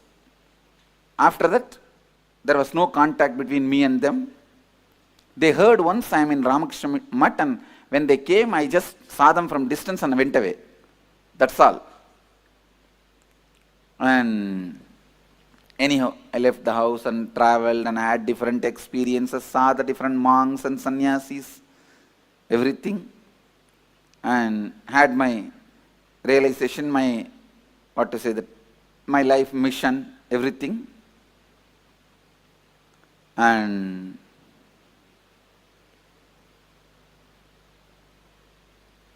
when I had that experience at the age of 22, that I am an incarnation to transmit this experience, my body and mind is prepared for it.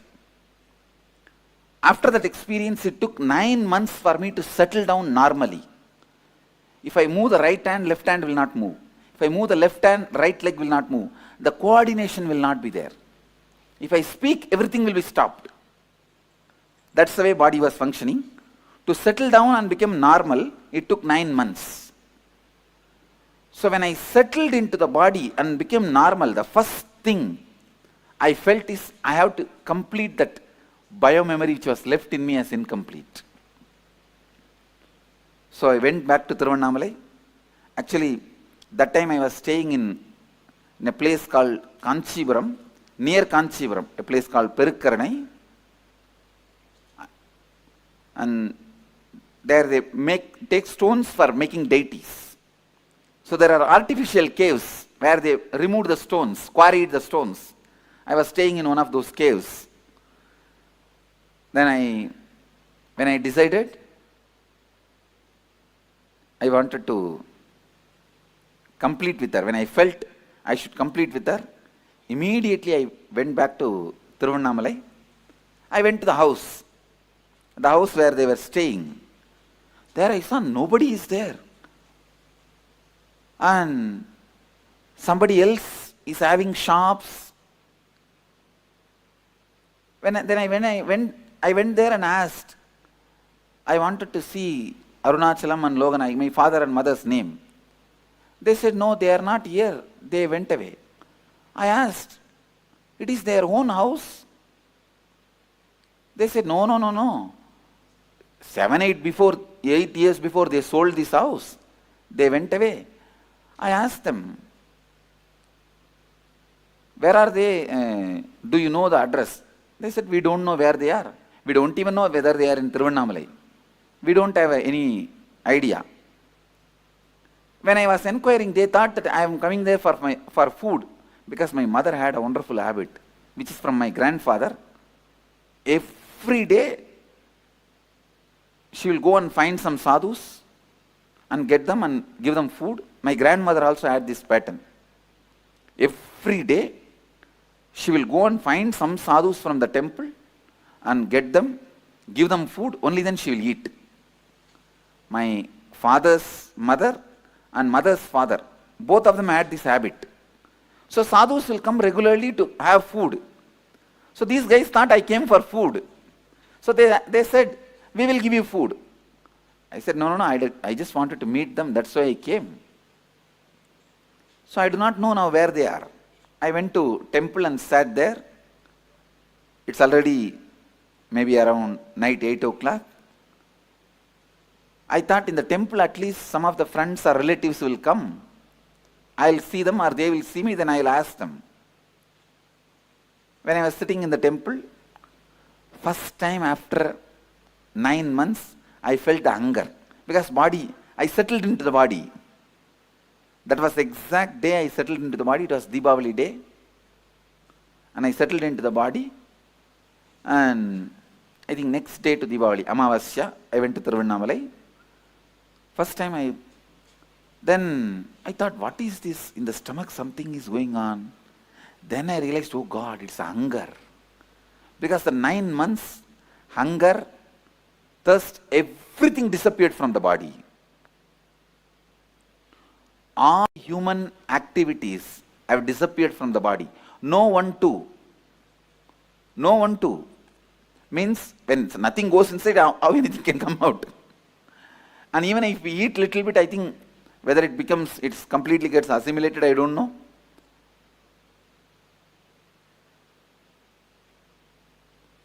So first time I felt the hunger after the 9 months. So I was sitting in Tiruvannamalai. It was funny, sitting in Tiruvannamalai, hunger and no food. But immediately, in few minutes, I could see the power of space. The Devi temple priest, he walked straight from the Devi temple and gave the food to me, Nevedyam. I asked him, no, why are you giving it to me? To whom you want to give? Maybe you wanted to give for somebody else and you are mistaking and giving. I told him in Tamil, எனக்கு எது கொடுக்குறீங்க? நீங்க வேற யாரையோ நினைச்சிட்டு எனக்கு கொடுக்குறீங்கன்னு நினைக்கிறேன். Then he looked at me and said, no, eat, and went away.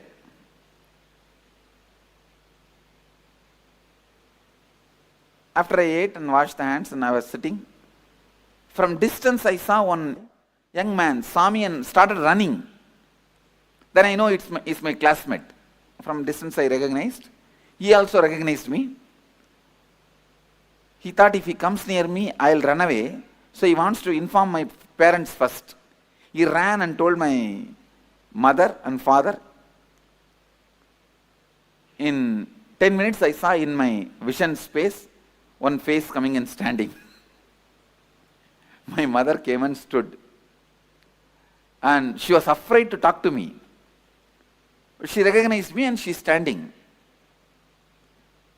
I turned my face and the moment I recognized her, I gave my wide smile and asked her, how are you, Ma?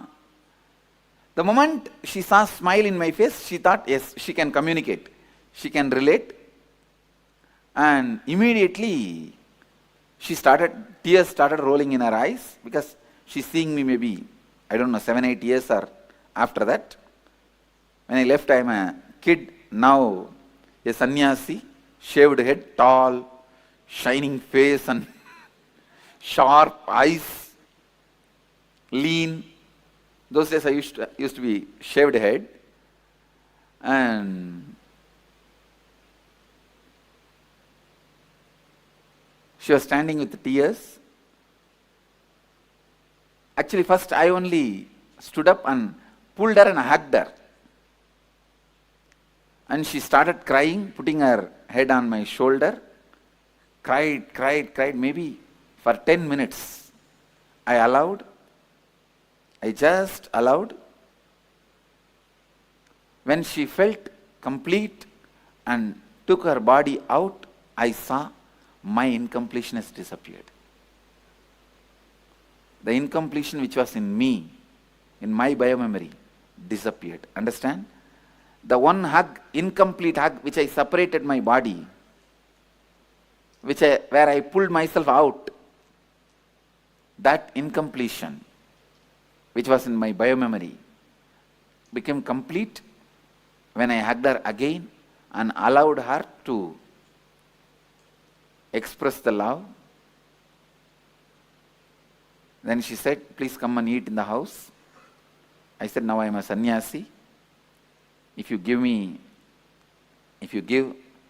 Purna Kumbha and offer the food in the banana leaf, like yesterday we served, I'll come and eat. She said, yes, I'll do. Next day she did all that ritual and I went and ate and came back. The moral of the story is, even if you are an incarnation, you have to complete. Understand? Even if you are an incarnation, you have to complete.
I actually saw half the participants, like every one of you. Vani, I saw how you were laughing and enjoying the whole story.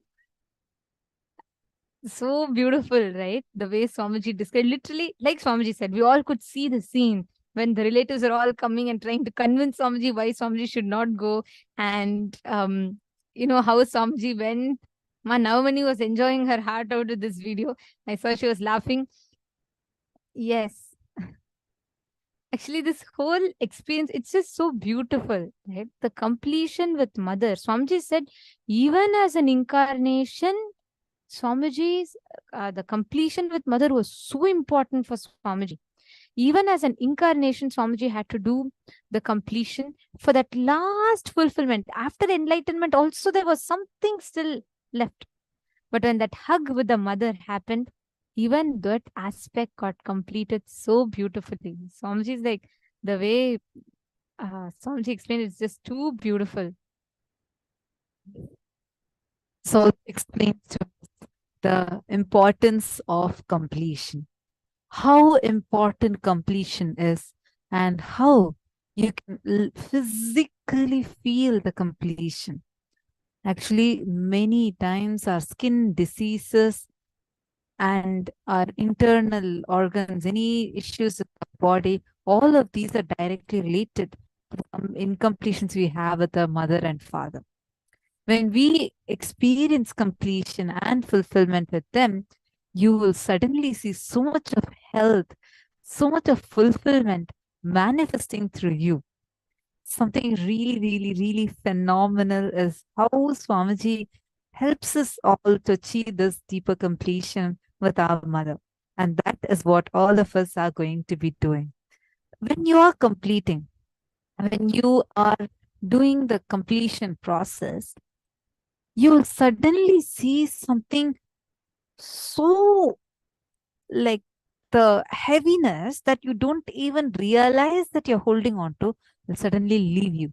You'll feel so much of lightness, so much of fulfillment, love oozing out of you. Now, exactly like how Swamiji described, shall we all also experience the completion with Mother? Are you all ready?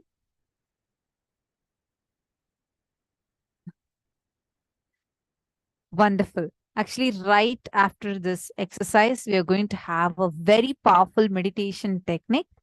If you want to invite anyone to attend the program today, you can call them even now so that they don't miss out the meditation. Take a few minutes and quickly leave a message to them. The meditation that we will be doing right after this completion process would be the Anahata Chakra meditation. So it's very, very, very powerful. So now let's enter into the internalization exercise where we are going to be doing the completion with Mother. Now we all did this process of completion with others, right? Just before the session. What did we realize in that? What are the clicks that each of you had in that session? Can you all take a few minutes and post that in the chat? What are the clicks that you have? When you did the previous session, what are the clicks you had when you did the completion with others? Take a few minutes and share that with us.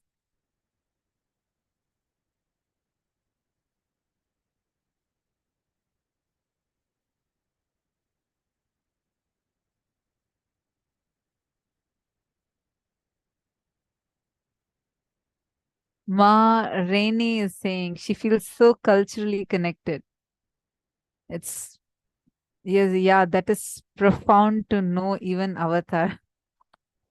Ma Rainey, see, understand one thing.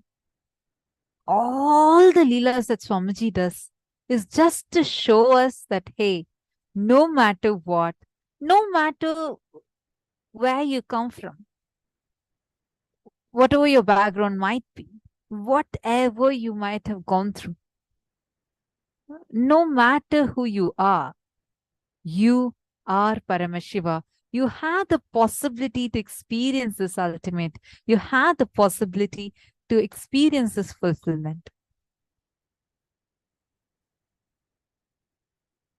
Wow. Mohini Lata is saying, after 6 years, I spoke like I feel so different connected to my brother. He is there for me. Is completion. Actually, today it's very nice to see so many of you. Even another person had posted that, her experience with the completion with her husband. I think it's Ma Sarju Pandit, right?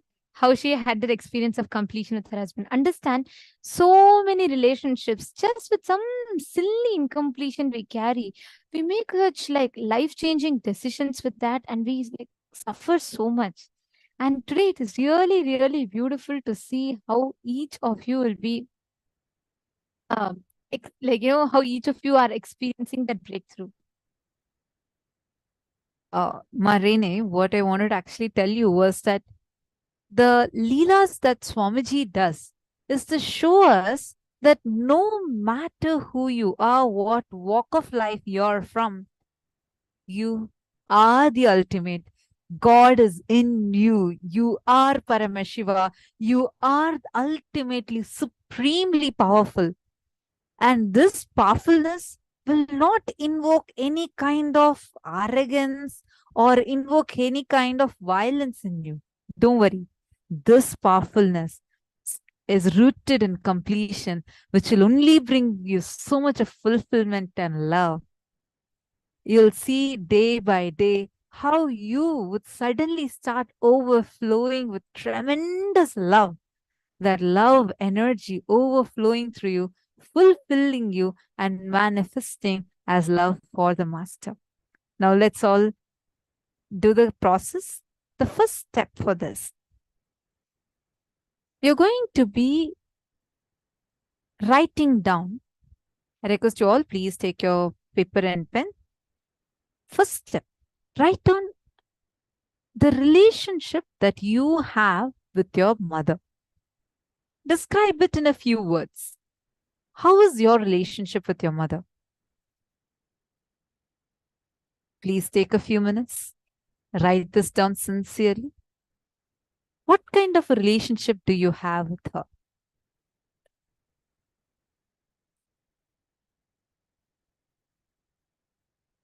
When I say describe your relationship, it means like describing the way, like for example, I feel that I have not been a good daughter to her, good son to her, or I feel that I should have helped her more. You feel that your relationship with her is not really strong. You feel a lot more completion is needed. Or you feel that she doesn't like you. Whatever is a relationship. Now, go back in your life and describe all the incidents when you started judging or having incompletions with her. Describe what actually happened, what she actually said, or what she actually did, which is the world, and how you experienced it, which is your my world. Pen down all the incidents that you remember. Take a few minutes and please start writing this down.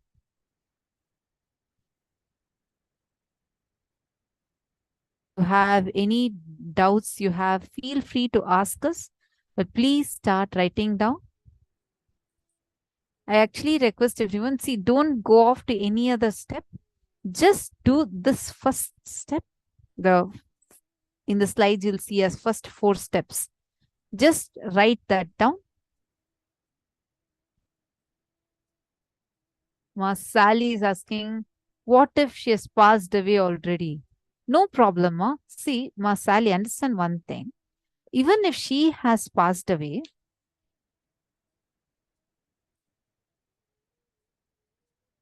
understand, even if she has passed away, the impact that she has on you is still there. So do this process. Even if the mother has passed away, you can complete with her photograph. Understand, every relationship, there are 2 parts. One is that person, one is your mother. But there's a part of your mother which lives in you. your attachment, your incompletions, everything is an extension of her which is living in you. So you have to complete it and liberate it. Then in whichever body your mother is, she will also experience a certain breakthrough suddenly. So even if your mother is not in the body physically, you can complete with the photograph.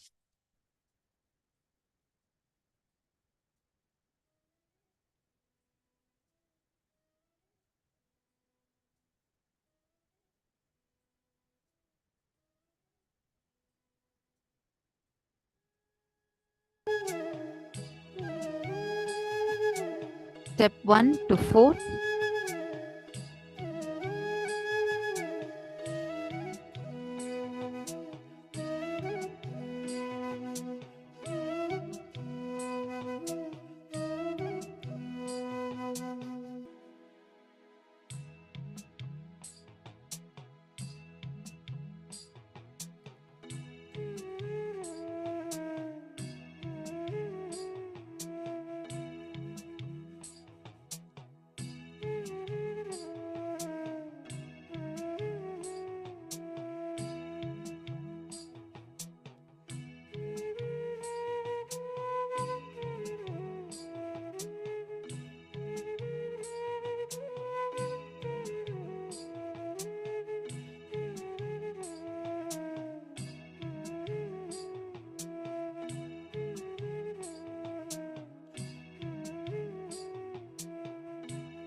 Sarika Chini is asking a question.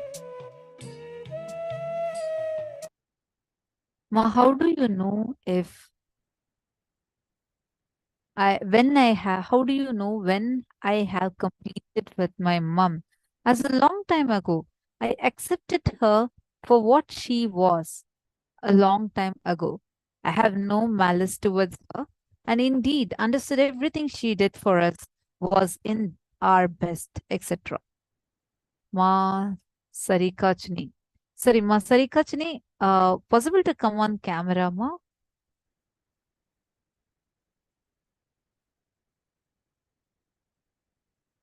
See, I just wanted to explain to you, Ma Sarika Chini, when you are accepting her as she is, good.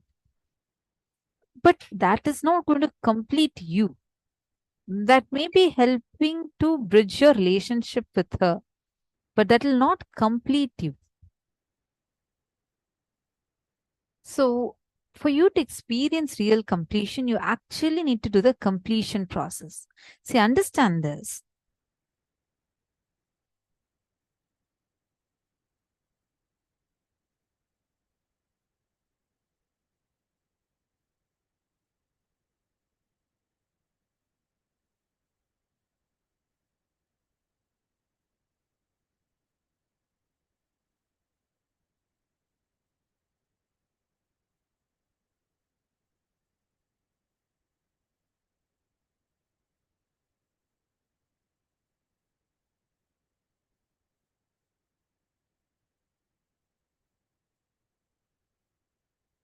Nithyanandam.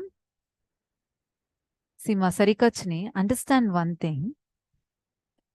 You might have accepted her, you might have understood what she did was right, it was good for you. I mean, all of us realize these things at some point, right? But that is not going to be completing you, because in the childhood or in your time when you did not understand her, the incompletions were from that intelligence.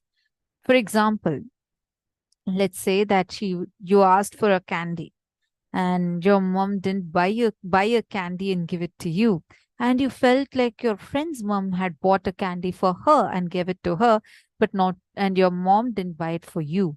So you felt so bad. You felt like she doesn't love you. You felt so unloved. You felt so ununderstood. But then a few weeks later or a few years later, you realized, oh God, what she did was good for me. That candy would have not been good for my health, so she didn't buy it for me. Right. It might give you an understanding. And because of time, you feel that has been complete inside you.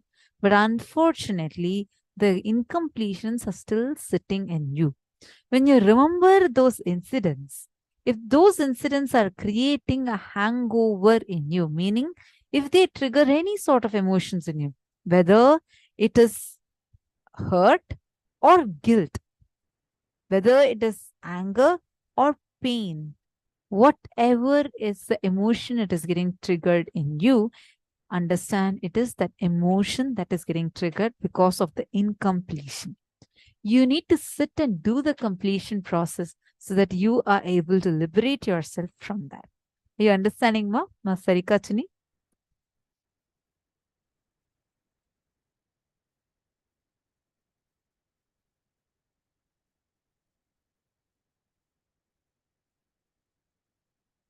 Sorry, you heard me, Ma? I'm just seeing a comment saying no sound. Did you hear me?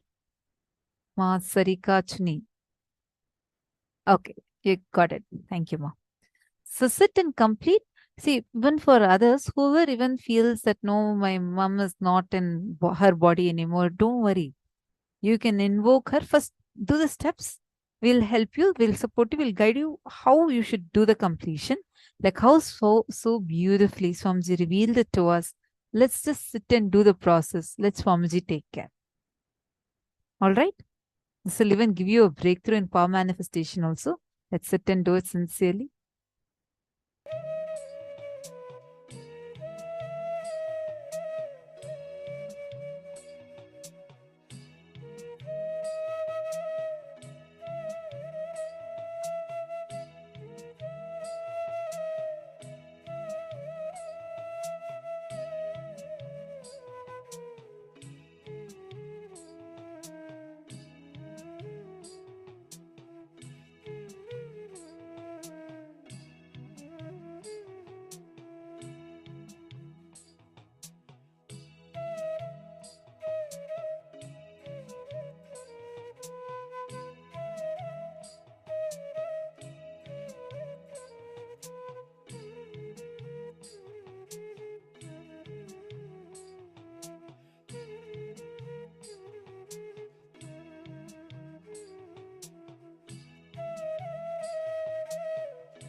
Nithyanandam, I hope all of you are able to see us and hear us now. Okay, so see now the next step is where you're invoking your mother in the Atma Murti, Swamiji's Atma Murti, and talking to Swamiji's Atma Murti exactly like how you will talk to your mother. First, talk into Swamiji's listening and do the completion process. And once you finish completing with Swamiji's Atma Murti, where you invoke your mother and complete, then you can call your mother and complete with her. In case she is no more in the body, you can complete with her picture. Actually, invoking in Swamiji's Atma Murti itself, you can do that process once more. Were you clear? See, now listen carefully. I have one question. Ma Joyce has asked, when I'm doing this completion exercise, it brings back so many sad memories. I thought I forgot them already. Ma Joyce Liang. See, understand, those memories are coming in you because those memories are suppressed and that's inside of you. That is why you're not identifying them. There are some problems happening in your life. You know it's happening, and there is some source that's creating these problems. Why it is repeating again and again and again? Because this source is sitting inside of you, but it's beneath layers and layers and layers of your other patterns and incompletions. Like we just put it under the carpet. Now, when you're doing the completion process, you're cleaning it all up and you're taking this out. You're doing the completion with it. So go through that, relive. First time when you relive, it will be really painful. Second time, third time, fourth time, by fifth time, you'll feel complete. So you need to write it down and do the reliving process. Exactly what is happening, fully relive. And once you're complete, that would no more have any effect over you. You understanding more? More Joyce Liang? See, just do this process of completion. You will see how beautifully you will start flowering. Suddenly your face itself will start shining. You will become so much more alive, young, because you are infusing completion in your inner space. So now with this, we are going to be entering into the power manifestation session. And for conducting the power manifestation session, we have Ma Nitya Shambhavananda who is joining us now. Let's enter into the session.